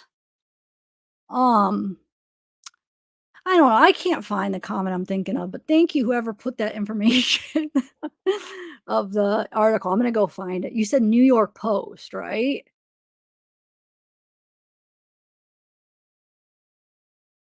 Yeah, you could email me. Yeah. Do you have my email? It's zavgirl@protonmail.com.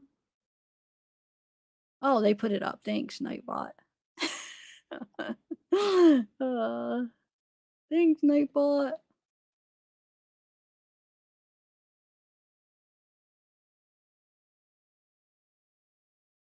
Yes, it was you. Okay. All righty.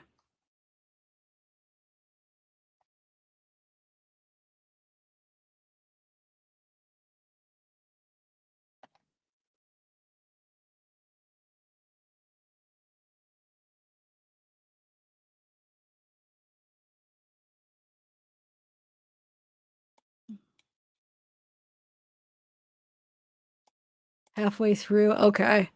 January 5th. What is the title? Is it so it's not basically the article is not about that? That's like not what the main point of the article is?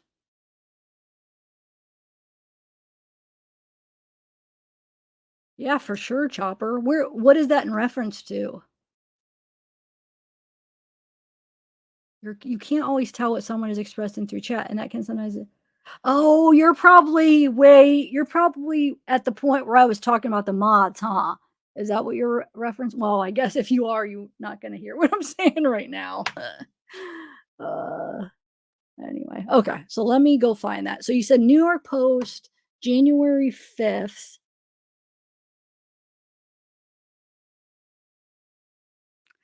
Yeah, Juliet, we were trying to find the part where if they really did clear the DoorDash driver.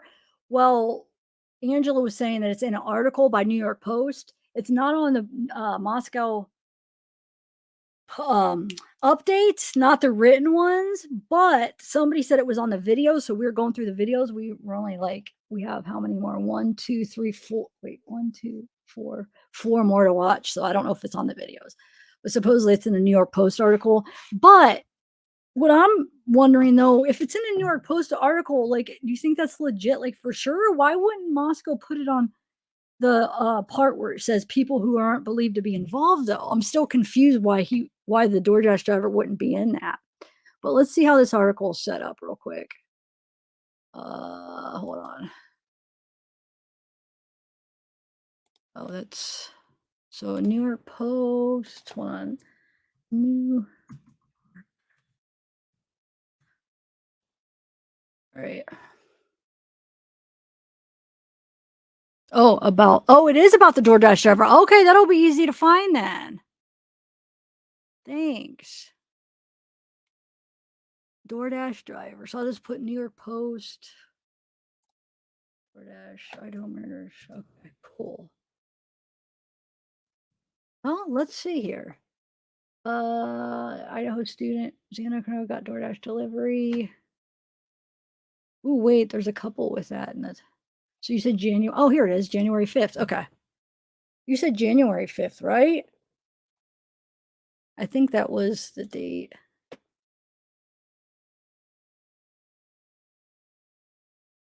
Yeah, Angela.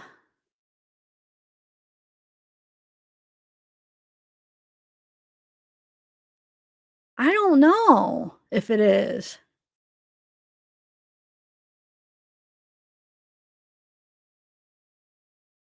So we can confirm it. I don't. Oh, I see what you're saying. Because somebody earlier said a girl.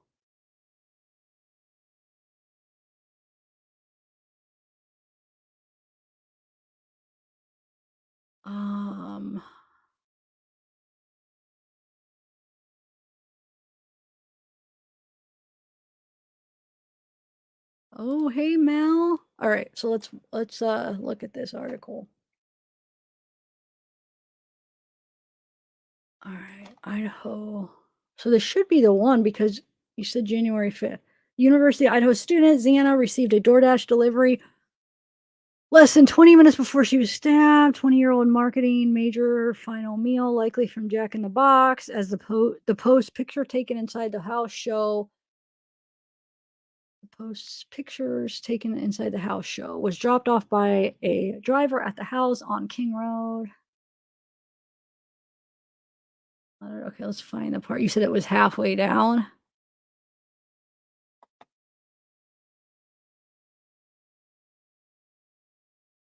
There's that famous picture that we all were trying to figure out if that was from that night or an old.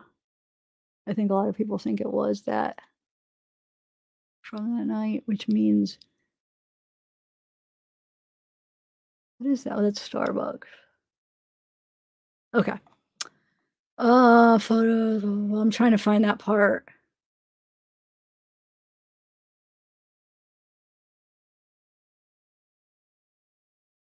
This was exceptional. Okay.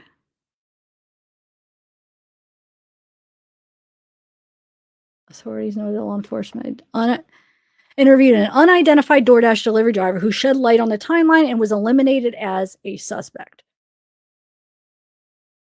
But why doesn't it in the affidavit either, though? I don't understand.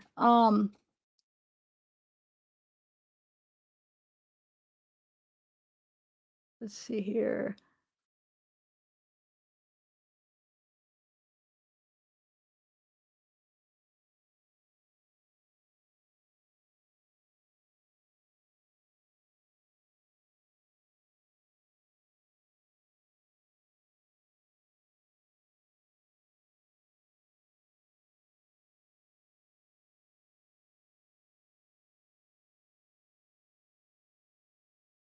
Hold on a second.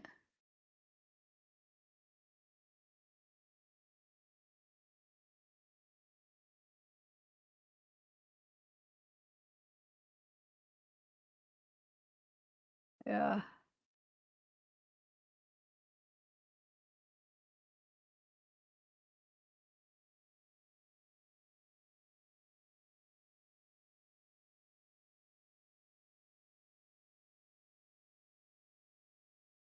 So I don't know. I mean, it makes me wonder why Moscow didn't. Why not in the affidavit? Why wouldn't it be on one of their posts? Why wouldn't it be in that section now? So it's making me kind of wonder, though, doubt, like, and trust that this is confirmed, right?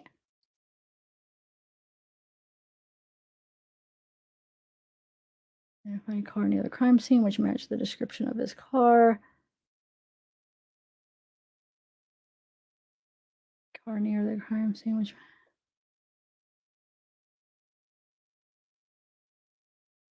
Yeah, I don't know. Yeah, I mean, definitely says that, but and maybe that's probably where we all got it when we're like, oh no, he's been cleared. It's from this freaking post. And maybe there's usually when there's one article that says something, there's other articles that quote that article. So there could be, it could be in other articles too.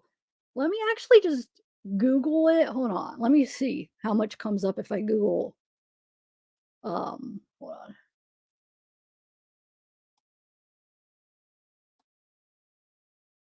Shoot. Google.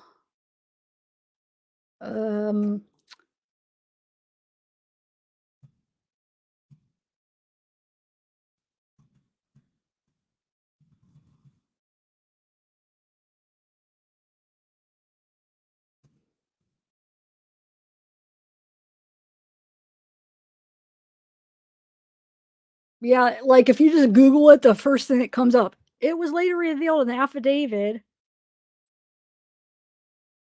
that the Coronado received a DoorDash food delivery at the home at approximately 4 a.m. 4 a.m. the day of the killings, and police said they cleared the driver of any involvement in the crime. That's misleading because it almost is sounding like they're saying that that's in the affidavit that they cleared him.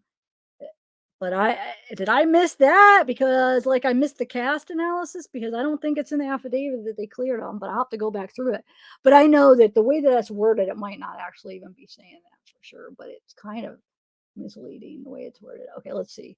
Reddit, let's talk Tinder.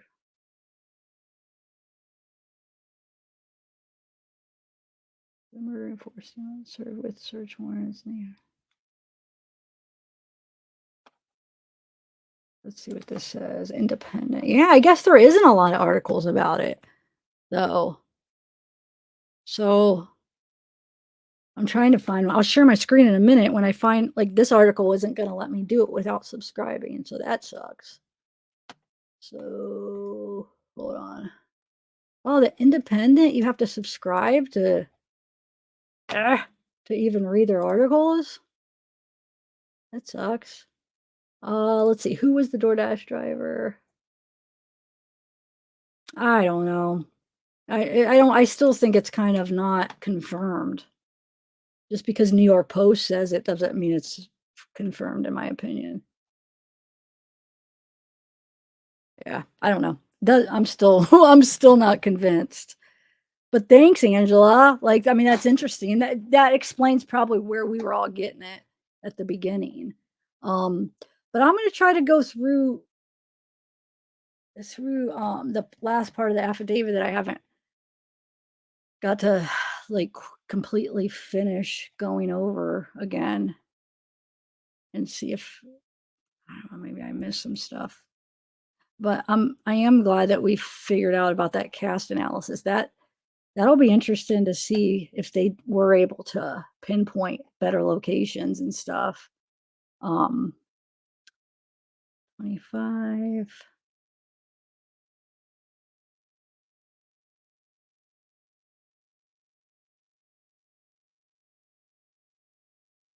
Wait, somebody has DoorDash, a video called DoorDash Driver Murdered four Moscow Students. Let me see who this is real quick.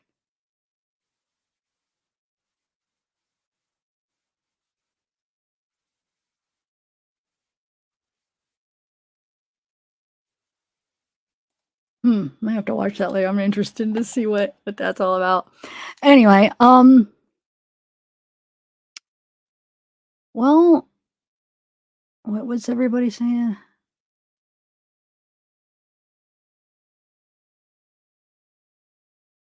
Yeah, Delana.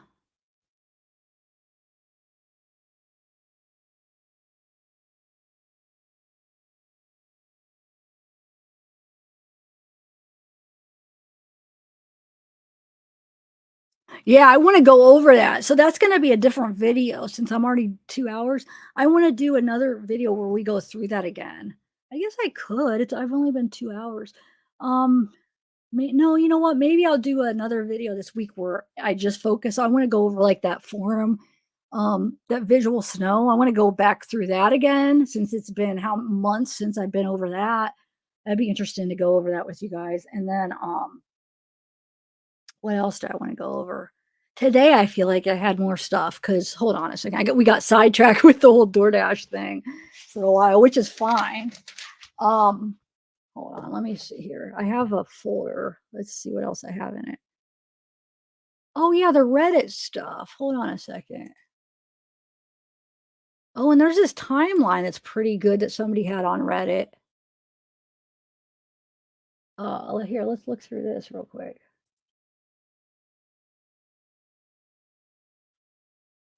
Ooh.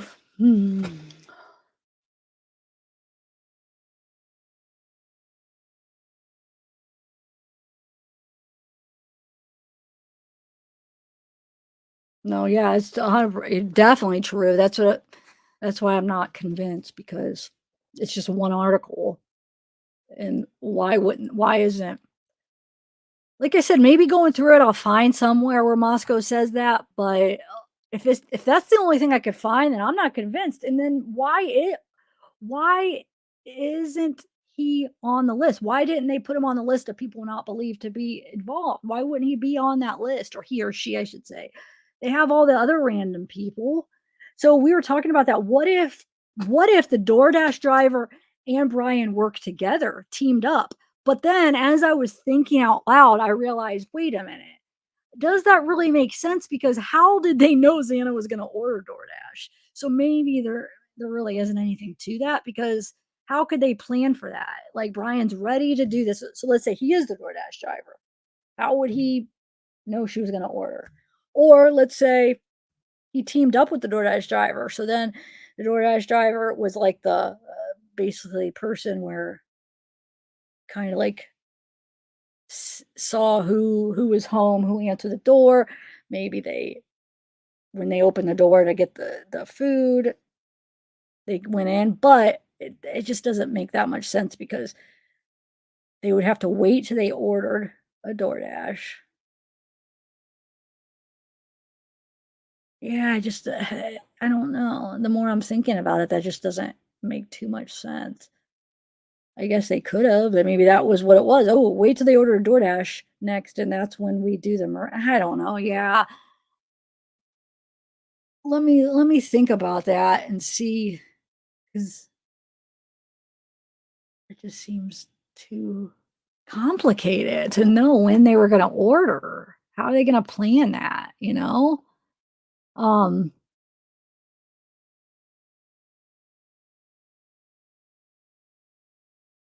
oh, I see. Huh.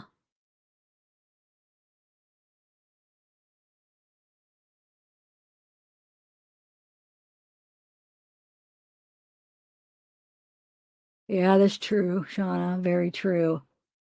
Very true. Can be mentally. Martin Decoder has a great cover. It's an awesome idea. And can we gather all together and point a picture of who he can be mentally? Yes. No, yes, definitely. That's very important. I think we definitely will do that for sure. Um,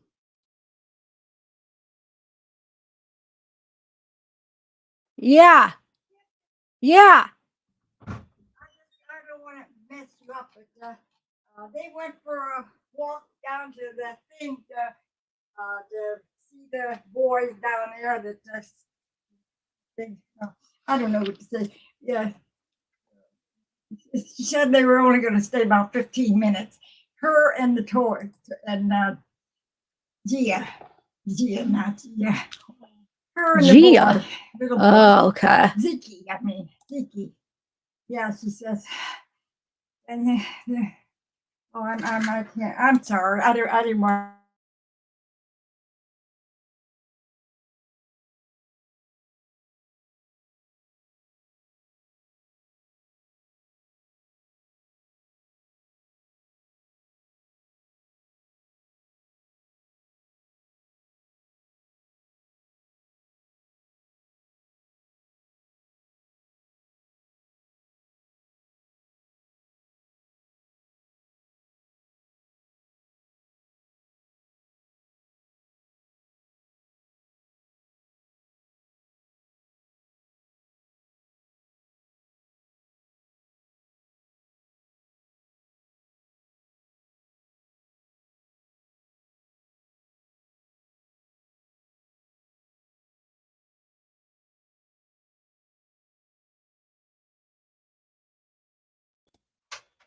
Okay.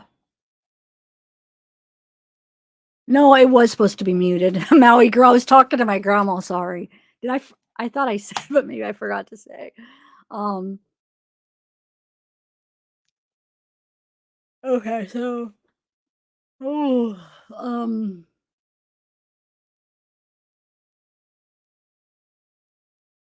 what was it? What were we talking about now?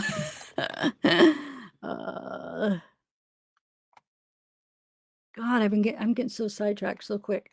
Oh, the timeline. Yeah, that's what I was gonna go. Let's look at this timeline real quick since we're only on 2.5 hours. It's pretty pretty short compared to some of my lives. Lordy. Hey Eddie, what's up? Chopper, you're funny. uh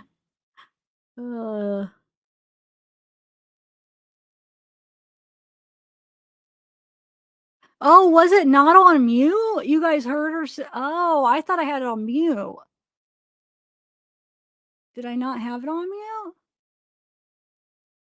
But yeah, she she calls Zeke Gia. She's never called Gia Zeke though. So I don't know. But she thinks the dog is a person. Wait, what did she hold on. What did she just say the other day? Hold on about I forget. She says the funniest things that she thinks he's like a human in a way where like, he should have I probably already told you guys this stuff actually, but how he should have like pants. She wants to buy him a pair of pants. The one time she wakes my mom up and says that that he needs his underwear, like that he didn't have his underwear panties. She said panties. He needs where's his panties at?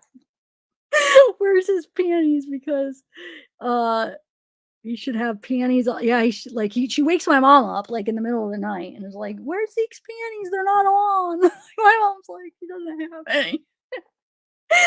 Oh my god, she says things like that are so freaking funny. What else? Uh about the cough thing where she's like she's like, wait, how did she word it? Hold on. No, she says he's yelling. That's or wait. He's gonna get a sore throat like from all the yelling. So when Zeke was barking one day, I forget how she worded it now, but something like, "Man, he's yelling. He's gonna get a sore throat from yelling. He needs to stop yelling," or something like. And then yesterday she was saying like how she thought his nose looked weird. So I was like telling my mom, like, wonder if she's like thinking because he has a dog nose. She's like saying like, his nose don't look right. There's something wrong with his nose.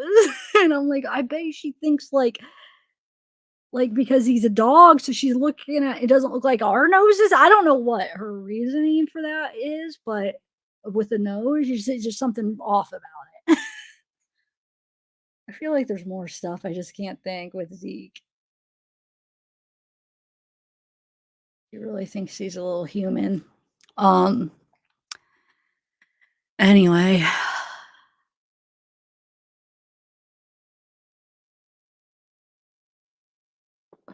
Oh, okay. I just thought of something and it left about it. Shoot, hold on a second.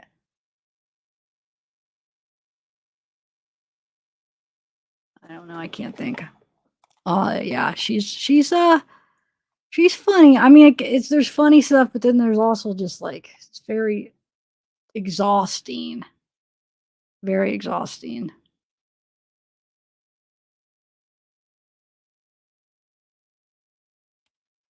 Are you smoking, Eddie?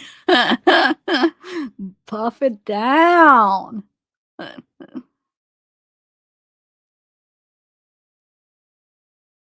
Yes.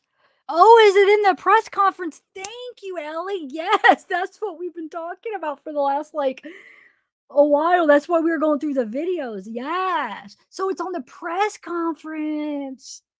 I mean, it makes sense because in our head back they're like, in my head at least, I thought he was cleared. I really did. And that would make so much sense if it's in a press conference, because that would be like, oh, that's why in my head it was like he was clear, and why everybody kept repeating that information. Oh no, DoorDash drivers cleared. I thought, okay, maybe it was because of the New York Post, but that would make a lot more sense if it came from a press conference. Yes, please send it to me. Um,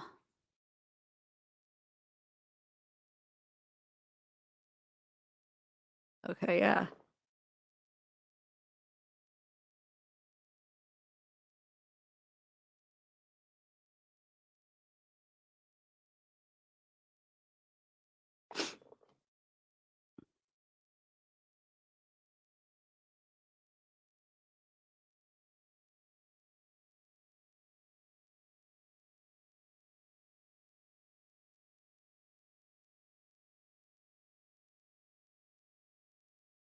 No, you don't have to apologize.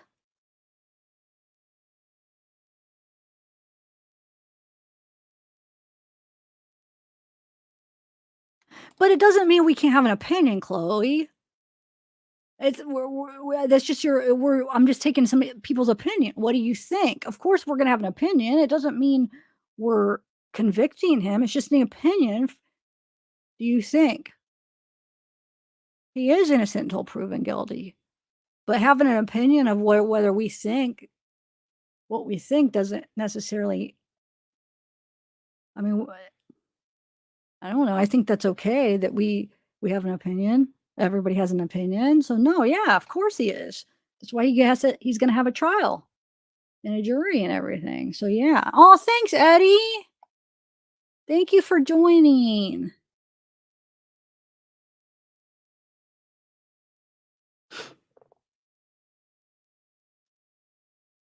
All right. Man, I'm like totally sidetracked from what I hate this. Why it always happens. Okay. All right, let's look at the timeline. That's what I was gonna do.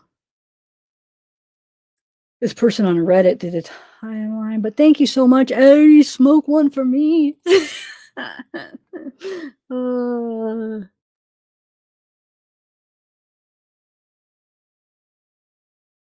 Yes, exactly. Exactly. Or welcome here just to be kind. Yes.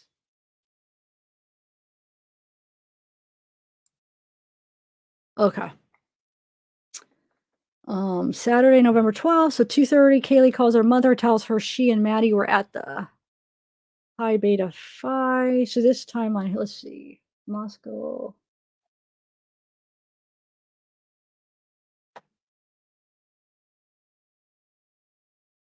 All right.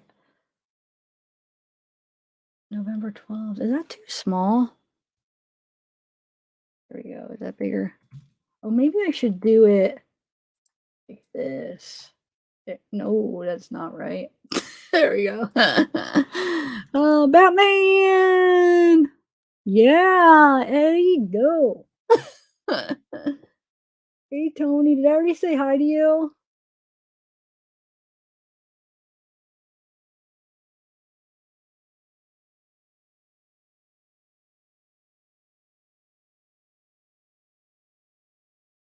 Okay, so let's see. At some point on November 12th, Ethan attended a Betty Ball, an event at his sister sorority as his sister's date. So 9, Ethan and Xana arrive at a fraternity party at Sigma Chi or Chi. I never know how to pronounce that. Is it Chi or Chi?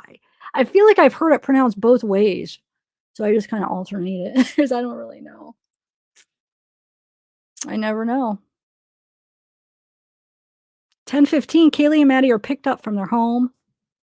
You know what? I don't know. This is stuff. I don't know if we have to go through the timeline. It's probably stuff people have been through a million times, but it's a good timeline if anybody needs it for a reference. It looks pretty accurate. I haven't I haven't went through and checked everything, but I'm sure let's see, 10:15, they're picked up from their home. 10:20, they arrive at the corner club. 12 a.m., Xana speaks to her father on the phone. According to Xana's father, I think midnight was the last time we heard from her. She was fine. 1 a.m., surviving roommates returned home. Or they had, had to return home. 1:30, they leave one corner club. 1:40, they appear on the Twitch live stream. 1:45, Xana and Ethan return. 1:49, Kaylee and Maddie call for a car to pick them up, according to Kaylee's family. 1:56, Kaylee and Maddie arrive home, according to Kaylee's family and Moscow police. Oh, this one says just according to Kaylee's family. This one says family and Moscow police. 2:26 to 2:44, Kaylee attempts to call her ex-boyfriend 6 times, according to Kaylee's family. 2:42, Bryan's phone is in the area of his apartment at 1630 Northeast Valley Road.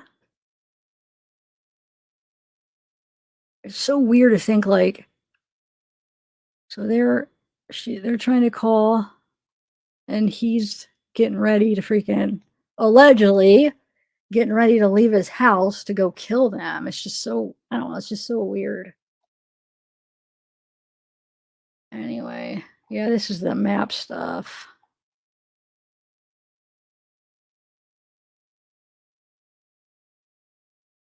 "4 a.m. approximate. Deanna received a DoorDash." Yeah, this is. Oh, I wish I just. So this. I guess I don't wish. I think it'd be hard to hear the recording, but where's it at? 4:17 a.m. So you remember that recording that supposedly was it? So supposedly that house said that that was not, right? That recording, at least the reporter did that video where they said that they talked to the neighbor and they said that that wasn't the ring video. So I wonder. Yeah, I'm sure they'll play that at the trial. I wonder what that's gonna sound like. If it's gonna be, like, real clear, or is it gonna be. Well, it doesn't sound, it just sounds the sound of voices or a whimper followed by a thud. So I wonder if you can make out anything the voices are saying.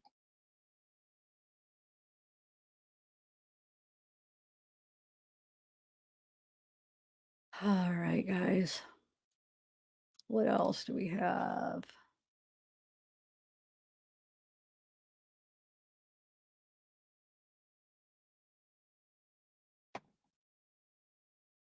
I might just end this. I really just wanted to do a live finally, since I've been back, and be able to say hi to everybody. Hopefully next time I'll be a little bit better prepared for stuff. I feel like I have been really extra all over the place. Misguided, thank you. Oh, thank you.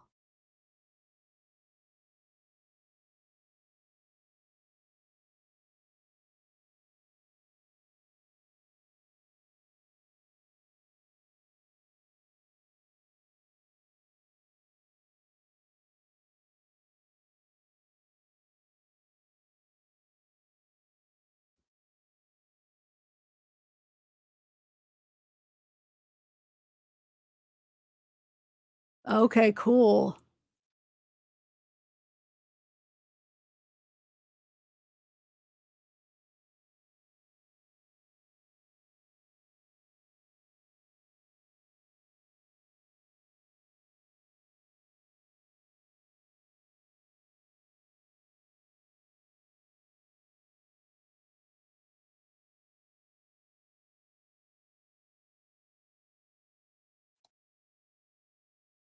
I don't think so. Wait. No, I don't think they did. Not that I heard. Did anybody hear? Yeah, that's true. Yeah. I mean, the crazy thing is that it does sound like it could be, which is it's creepy, but also think about our mind works. Like you can make things fit. So it's like if we listen to it thinking one thing, sometimes it's like, oh yeah, that makes sense. It does sound like it, and then you find out it's from something like way different. But no, you're right. It could be, and that's why I kept my video up because it still hasn't been 100% debunked. It was just that one news reporter I saw. That's the only thing I've seen where it goes against it. Like besides people just saying like that's been debunked, but like people use that so loosely, like debunked, where just because they hear something, I want to see where has it been debunked. So the only thing I could find is that reporter saying they talked to the neighbors and the neighbors said that it wasn't. But with that being said, that reporter doesn't play which I mean, she doesn't say or play which recording she's even talking about. So, I don't know if there's more than one recording going around, so we don't even know for sure they're even talking about the same recording, if that makes sense. But yeah, no, I agree. Thanks, Justice A to Z. People die here every day, no media. Oh, wait, where are you at, Eddie?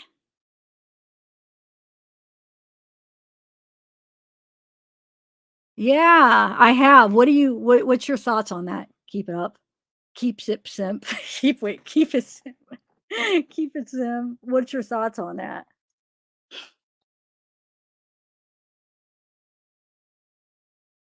Yeah, she's supposed to be a parent of a student from Washington, right? WSU or not from Idaho.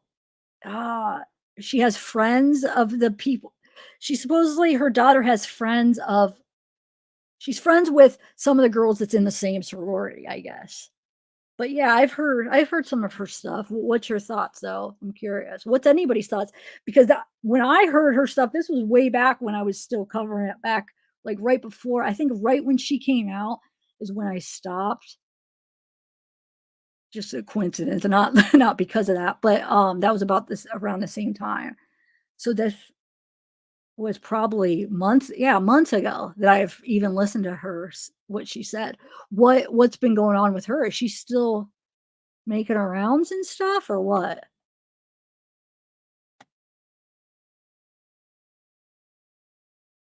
Okay, keep it simple.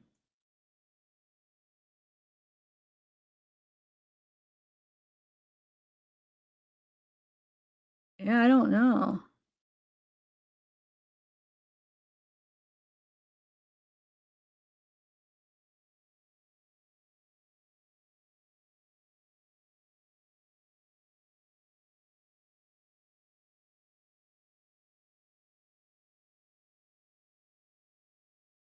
Oh, so she's still on the last 2 nights?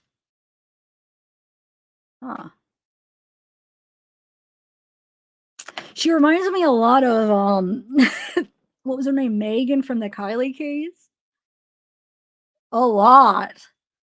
Like, even she says some of the same things, like something about, like, oh, how she's talking so fast and, like, thought remember how Megan would be, like, talking so fast and, like, ah, I forget how she worded it, but I feel like she even said some of the same stuff. It's crazy.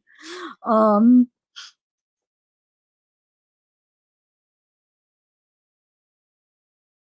yeah, there was, like, a couple other students that came out that said they knew about it ahead of time, which still, even let's say that they did, it's still I feel like it still almost more fits the narrative that it's because they were scared covering up the whole drug thing, but it might not necessarily have anything to do with the murder as far as like, oh, they did it and they're a part of it. It could. I mean, but I think it's more if that's true, they were trying to cover up because they're like, oh shoot, which is wrong. That's so wrong. Or you're gonna let your friend sit there dying for hours to try to get some of the drugs out of the house. Allegedly. I mean, that's just some of the theories that people think of why that they're trying to get like the drugs out of the house. That's why they call their friends because they knew once they freaking call 911, this is a freaking homicide. They're going to be searching the house. They're going to be looking through the house and looking through everything. That's going to be a crime scene and everything's going to be looked at. So, It could be something like that. But as far as the uh who's Paula, Justice? Paula?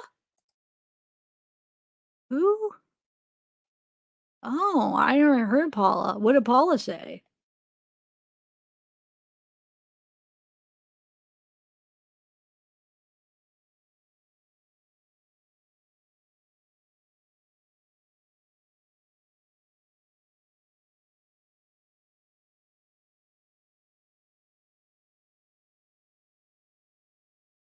Yeah, for sure. I mean, that's what happened. A lot of people didn't even realize that it was before until after after they seen everything and everything was reported. Oh, 911 was called at what 11:58 or whatever.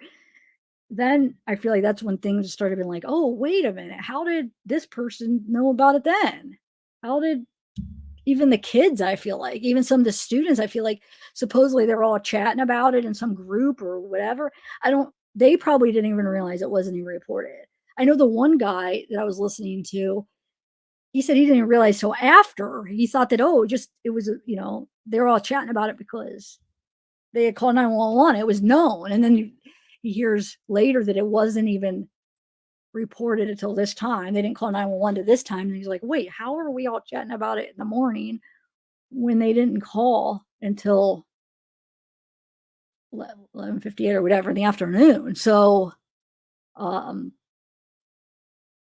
but I think it would more fit because they're trying to save themselves, which is bull crap. It's so wrong. And I wonder if law enforcement's looking into that. Like, are they looking into like, okay, let's look into their phones, or is the bigger picture they're trying to find out who murdered him and they don't think it has anything to do with it, but it still should be a part of the investigation, because what if it does? What if it does have something to do with it? You never know. But yeah, that I don't know why that Kim reminds me of that Megan for some reason. And if it was just her, I'd be a little bit leery if it was just her saying stuff. But now that other people came out and said too, like some students, I mean, it seems more legit. But um, I don't know. I don't know who Paula is. Paula, who'd you say Paula was? Oh, okay. Huh. So there's. I'll wait to hear from the defense. Yeah, me too, Drew Younger. Me too. Hey, Ash Cash, what up?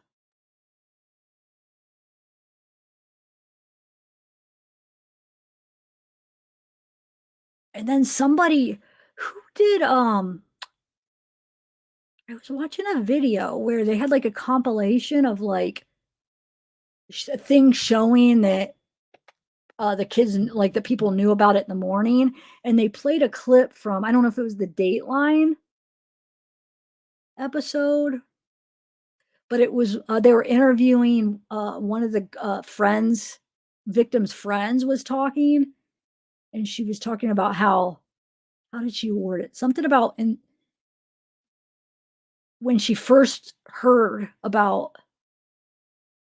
everything, and then she tried to call one of them, and she said something about it being in the morning. So they put that in the compilation because in the morning, something about being early in the morning. So it wasn't that weird that she didn't pick up or something like that.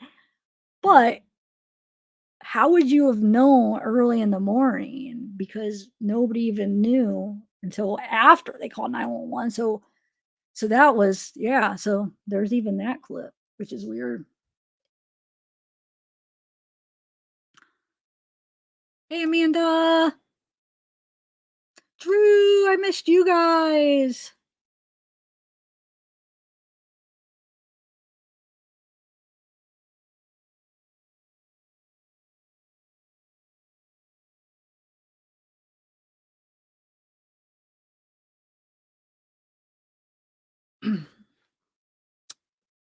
um,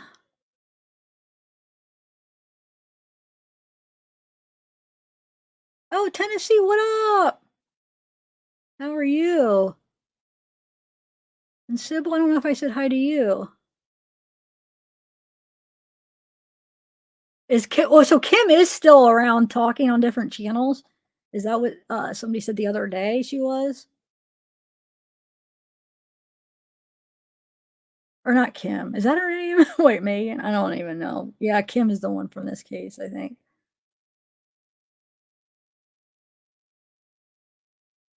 I want to see. Oh, what was that? Hold on, let me see. I had his file.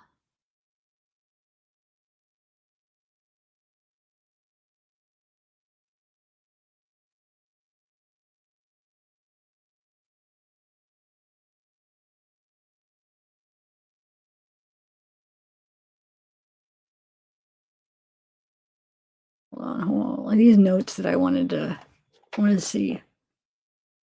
Some things I wanted to tell you. I'm going to go through them and see. Hold on one second.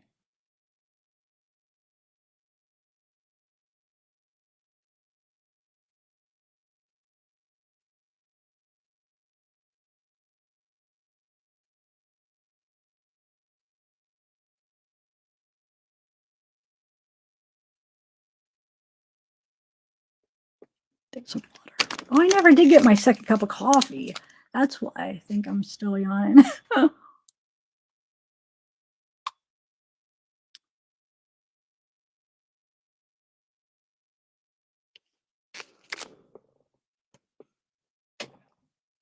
And what about, I still doesn't make sense about that unconscious person. Has that ever been cleared up? So it says, but hold on. So the report from the Moscow says on November 13th, the surviving roommate summoned friends to the residence because they believed one of the second floor victims had passed out and was not waking up. At 11:58 a.m., a 911 call requested aid for an unconscious person. The call was made from one of the surviving roommates' cell phones inside the residence. Multiple people talked with 911 dispatcher before Moscow police arrived at the location. And then officers entered the residence and found 2 victims on the second floor, 2 victims on the third floor. But I'm confused how the roommates or friends report the second floor victims were passed out, not waking up, if they didn't check. So they would have checked, right? They would have seen. I don't think the door would have been locked. I remember when we were first discussing, I think people were picturing, oh, maybe the doors were shut and they were just trying to like knock and wake them up. But no, whoever murdered him, I'm sure. And plus, the first responders, you could tell there was no doors were locked or shut or anything. So you think that they would have went in to know that there was an unconscious person. They would have seen that they were murdered. How would they even have reported unconscious person? They would have seen blood. They would have seen that they were killed. I mean, if you're trying to wake somebody up, wouldn't you probably go up and shake them or touch them, or they would see that they were freaking blood and murder? Why would they even report unconscious person? Is that even legit? I can't wait till the information of the 911 call comes out. Like, is that really what happened? And if that's the case, that's a little freaking suspicious. I'm sorry. There's no way you're going to see murdered people that have been stabbed. You're going to look at them and be like, oh, they're just unconscious. Like, they're just not waking up. No.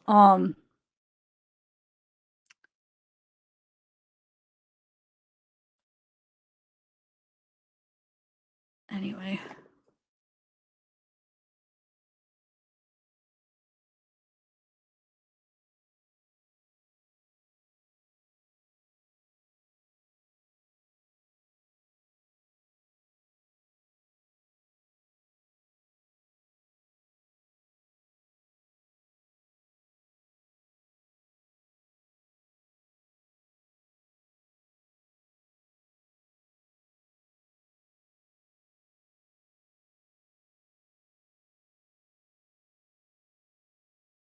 Sorry, I'm reading some of these posts. I want to see which ones I want to read to you. Hold on one second.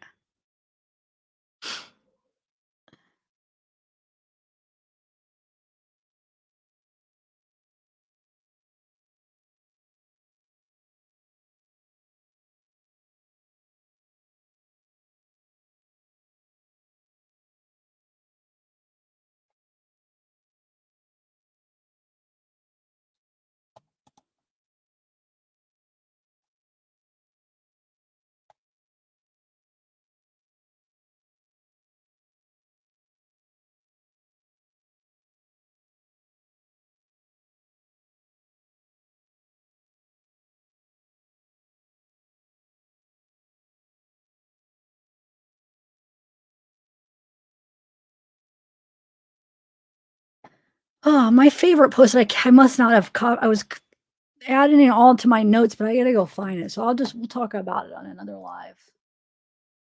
Somebody that posted on Reddit, they said I could quote them. The way they worded stuff was just like really good. But I forgot to add it to my notes. To find it later. Oh, what do you guys think? That's the other thing I wanted to talk about.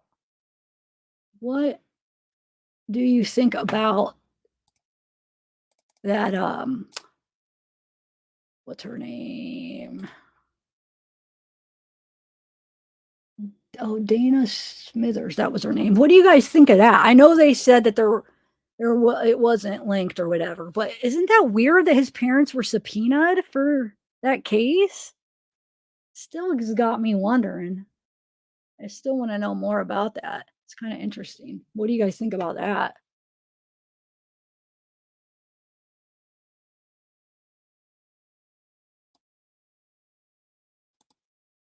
I'm gonna play this video. Hold on.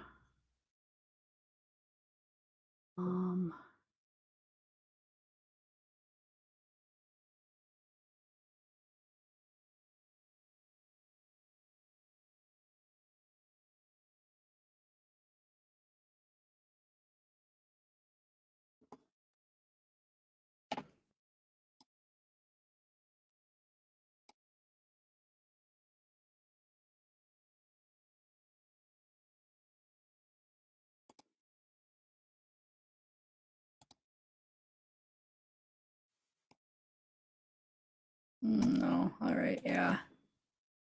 We'll do that later. Anyway. All right, guys.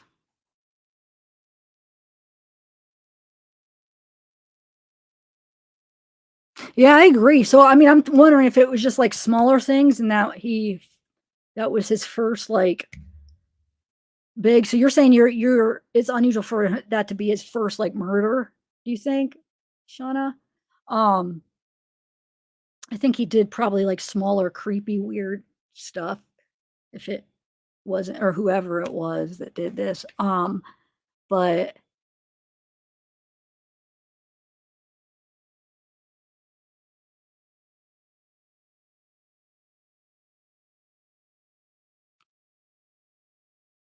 yeah, maybe not, Tony. There might not be. Yeah, I mean, it's.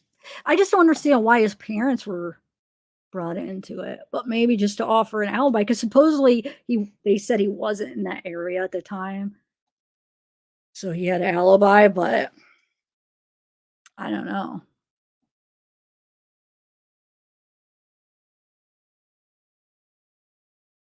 Yeah, or maybe just like it's like creepy, like stalking, like type behavior, or he just weird stuff like that. But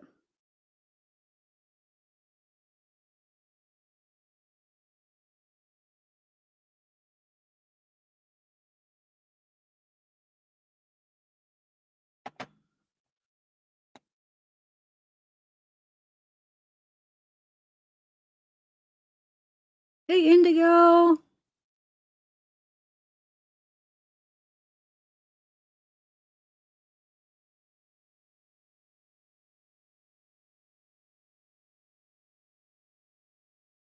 Yeah, it is weird. They're just trying to clear him, but so that's why it still's got me kind of like interested in it to want to know more. I mean, do you think possibly it was to subpoena him to come in to like basically eliminate him as a suspect? Maybe supposedly her was it her sister or one of her family members supposedly came out. I have yet to actually see the the article or wherever the interview where she came out, but people quoted that she supposedly came out and said that he was cleared. So, but once again, where does she come out and say that? It might be legit. I mean, maybe he was, because I think they even did say law enforcement said he was cleared too. So But once again, I think it was just in like some article where somebody was just saying that. So I don't know. It is weird. Caught in to let them know he had a white lunch, and that's how they zeroed in on him. Huh. I don't know, Clyde. I hope I never even thought of that. Hmm.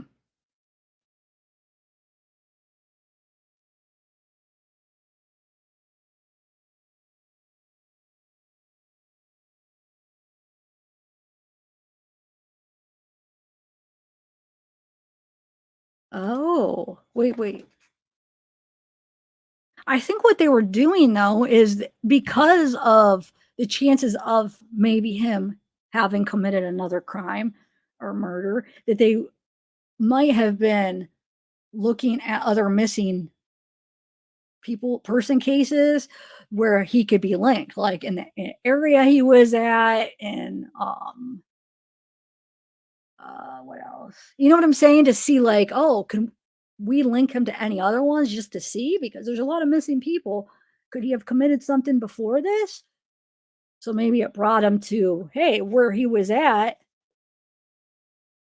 living, at least where he was living at the time that Dana went missing. So yeah. Think he's a murderer? Is that a question, Jamie?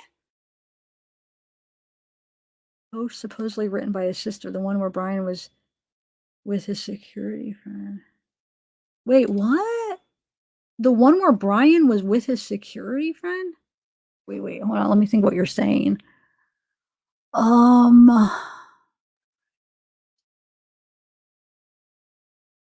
sure. Yeah, nothing's ringing a bell. Will you explain that further? Hey, Sarah. Man, I'm starting to get shaky. I think I need to eat. It smells like my mom's cooking something. Trying to figure out what that smell is. What time is it? 4:20. Yep, dinner time. We eat so early. Oh lordy. Like living with two older people. Like this. Wow, what time do you guys all eat dinner? Because we eat like around 4.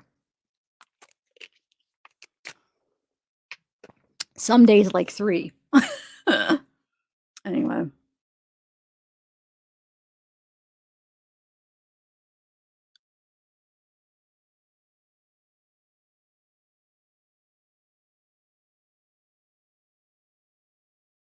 All right.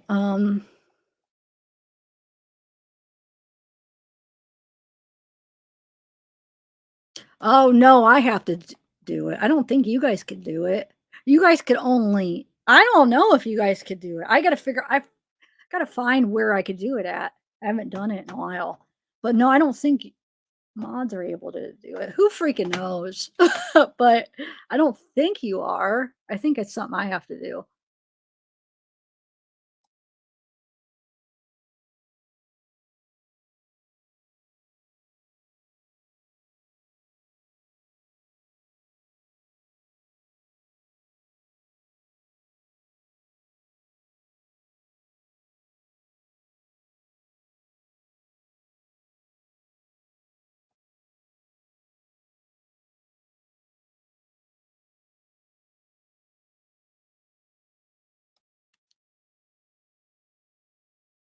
Bethany with exonerating evidence was supposed to be to be interviewed by defense, but then they had grand jury, so she wasn't interviewed. It protects them. Oh. Yeah, but wouldn't they bring her? They're probably going to bring her for the trial then if she supposedly has this freaking information.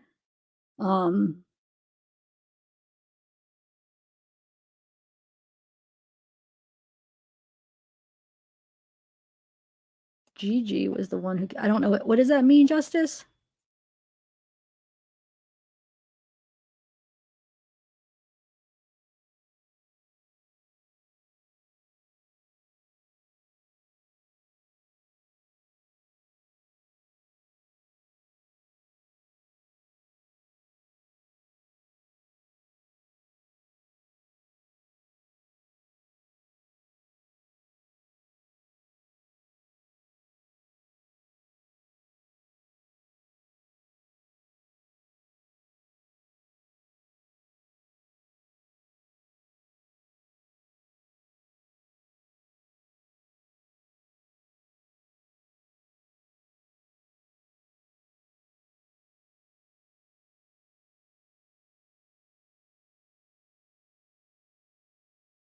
Ha, funny. Yeah, I guess I could. I am. Whew. Well, I don't want to be like loud gulps when I'm on a video though. I feel self-conscious because some people I used to get like before I was aware of that kind of stuff when I would do my videos like down in the basement. I do my pre-record videos where and talk and I didn't edit those out because I didn't think it was like a big deal. And people would be like, "Oh my god, please." They would be nice too. It wasn't like mean people. They'd be like, "We love you, but please, I can't take this." So I realized like how many people are bothered. I'm like, "Oh shoot." I guess like the sipping bottle. I'm just sitting there like drinking my coffee, all happy, and then I'm like, "Oh." And then I learned to edit that out though. Oh, thanks, Batman.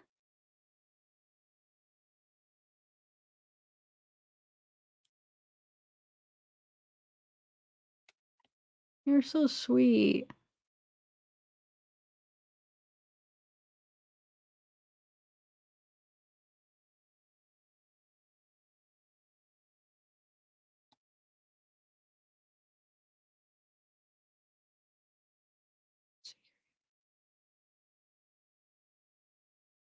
Okay. So his sister said that?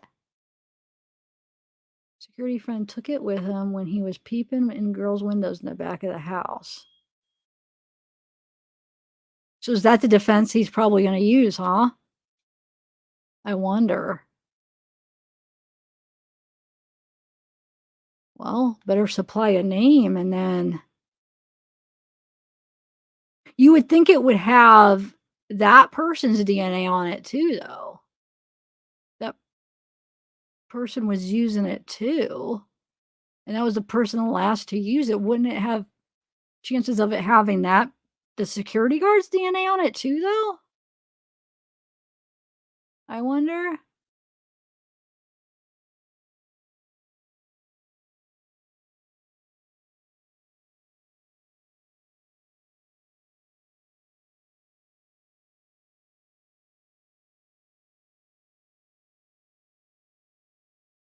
Um,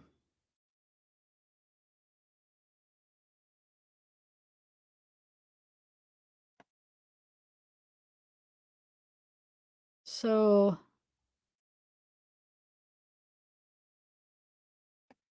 allegedly it was Gigi who instigated the grand jury. Who's Gigi? Fill me in, guys. Like I said, I'm just trying to catch up on everything I missed. Gigi is who? Am I missing something? Oh, is that the sister? I don't know what his sister's name is, but who could be involved? Because why donate the house to the university to demolish it? I'm not sure.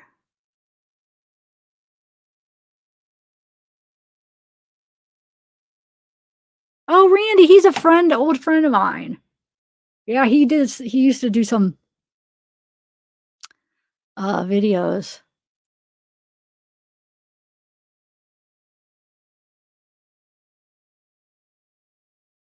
But how could Gigi instigated the grand jury? How can what did she do? I'm confused. How a creator could Oh. But wouldn't they have like for that to happen, wouldn't they have had to confirm if you're saying it's a fake letter, wouldn't they have made sure?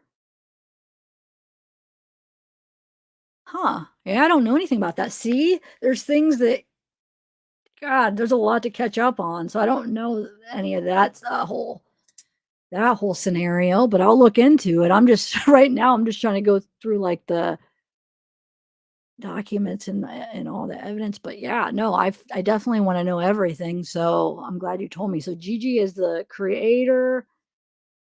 Is that what you're saying? The letter is fake. Can somebody send me the letter that you guys are talking about? Um,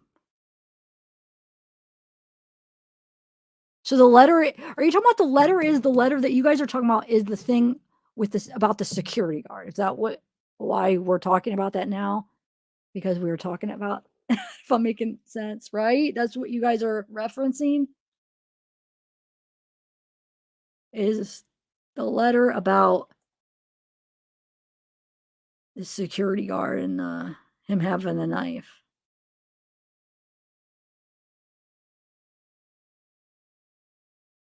I know, that's what I'm saying. I don't think there's some creator who's gonna do a fake letter and they're not gonna be able to. If you guys could tell it's fake, then they're gonna be able to tell it's fake. I don't think it's gonna have that much power over, something fake isn't gonna create that. That doesn't make sense to me. That doesn't seem very plausible. Depending on jurisdiction on grand jury, definitely, yeah.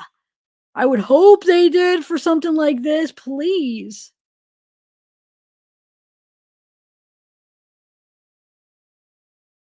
Oh. Oh, okay. Well, why are we talking about that now? I thought we were talking about the security guard. Okay. This is why sometimes it's confusing to follow chat. Oh. So let's go back to security guard for real quick. What is that security guard's name that people reference to? Because I'm not done getting the information on that because that's new to me and I have no idea. I had no idea about it. So where did that come from? You said that came from Bryan's sister. A post? Are we sure it was really Bryan's sister? And what post? Where did she post at? She apparently faked a letter about being okay. Was the letter supposed to letter trigger then? Was the supposed letter the trigger then? But that doesn't even make sense. How could that do that though?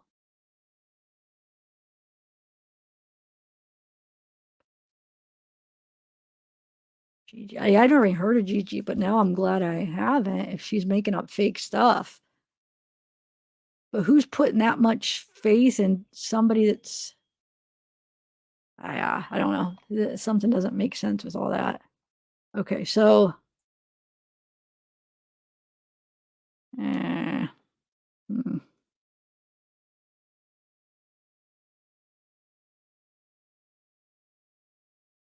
Oh, wait, I did hear about that. Never mind. I did. I thought that was just some like silly rumor slash made up thing.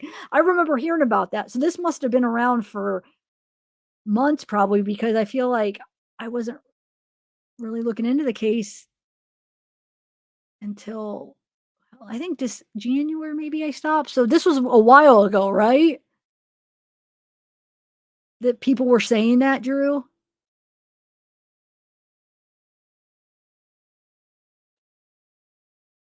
No, yeah, I don't know, Jamie.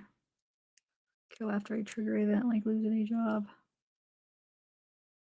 Assistant to the department.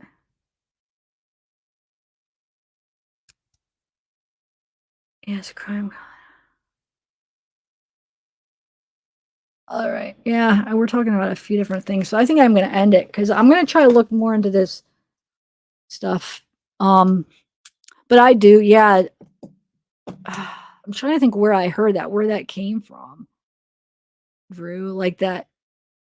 Why did I remember when I heard about it, I felt like it was just like some theory somebody had. I didn't realize it came from like a legit, like it came from Bryan's sister, if that's even, I mean, if we can even prove that.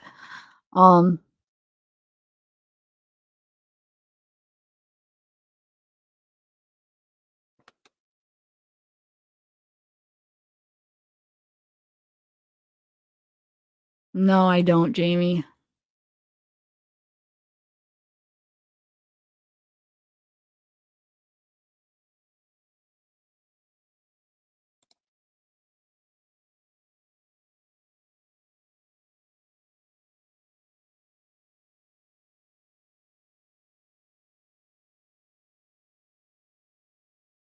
All right, guys, I think I am gonna go. I think we're about to eat dinner anyway.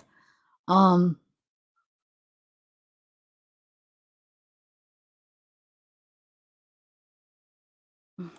Mhm.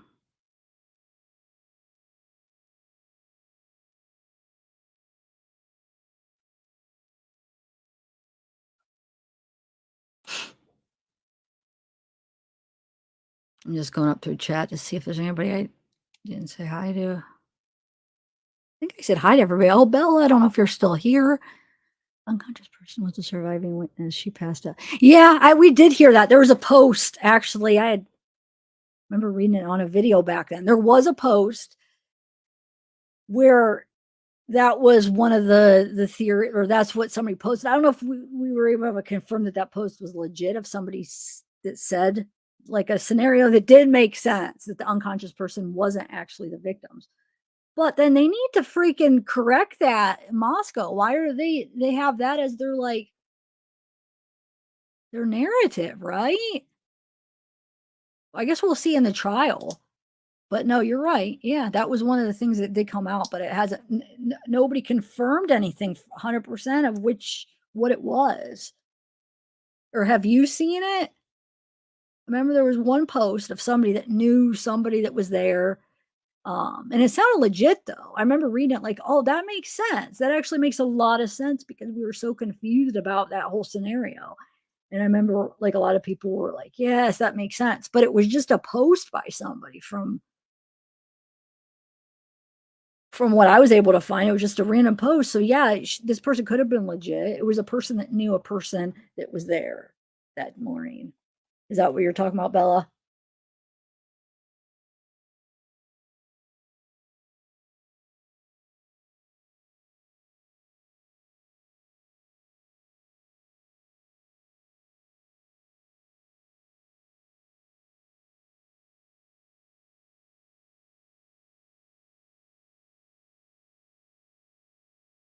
All right, I better go, guys. I think we're gonna be eating dinner.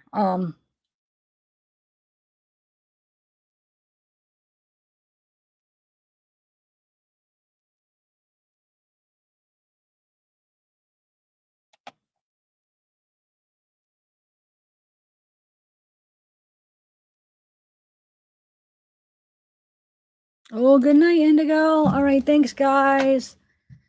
I'll be doing more videos coming up. I had to do my first one back. I was putting it off, trying to get motivated. So now that I got that out of the way, I'm back.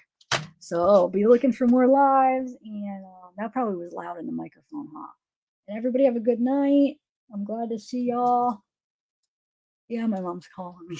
Okay. My nose. She's been making the Hello Fresh dinners. Oh my god, they're so good. They're so good. At first I was a little like, and then now they're like so freaking delicious. So like every day we eat something like unique and different. I need to get a sponsor from them. I need to call them and try to get sponsored because I'll promote them because I love it. We've been eating them for like a couple months now, and I love them. So I could like honestly promote it and be like 100% so freaking good. So you know what? I'm making that a no. I should contact them because they sponsor freaking YouTubers all the time. All right, guys. Bye, everybody. I'll see ya maybe tomorrow or maybe the next day. Bye. Oh, I know. One of these days I might go, Jamie. I don't know are you talking to me? I don't even know if we're talking about the same thing. Are you talking about the crime con? You go or why? Are you go every year?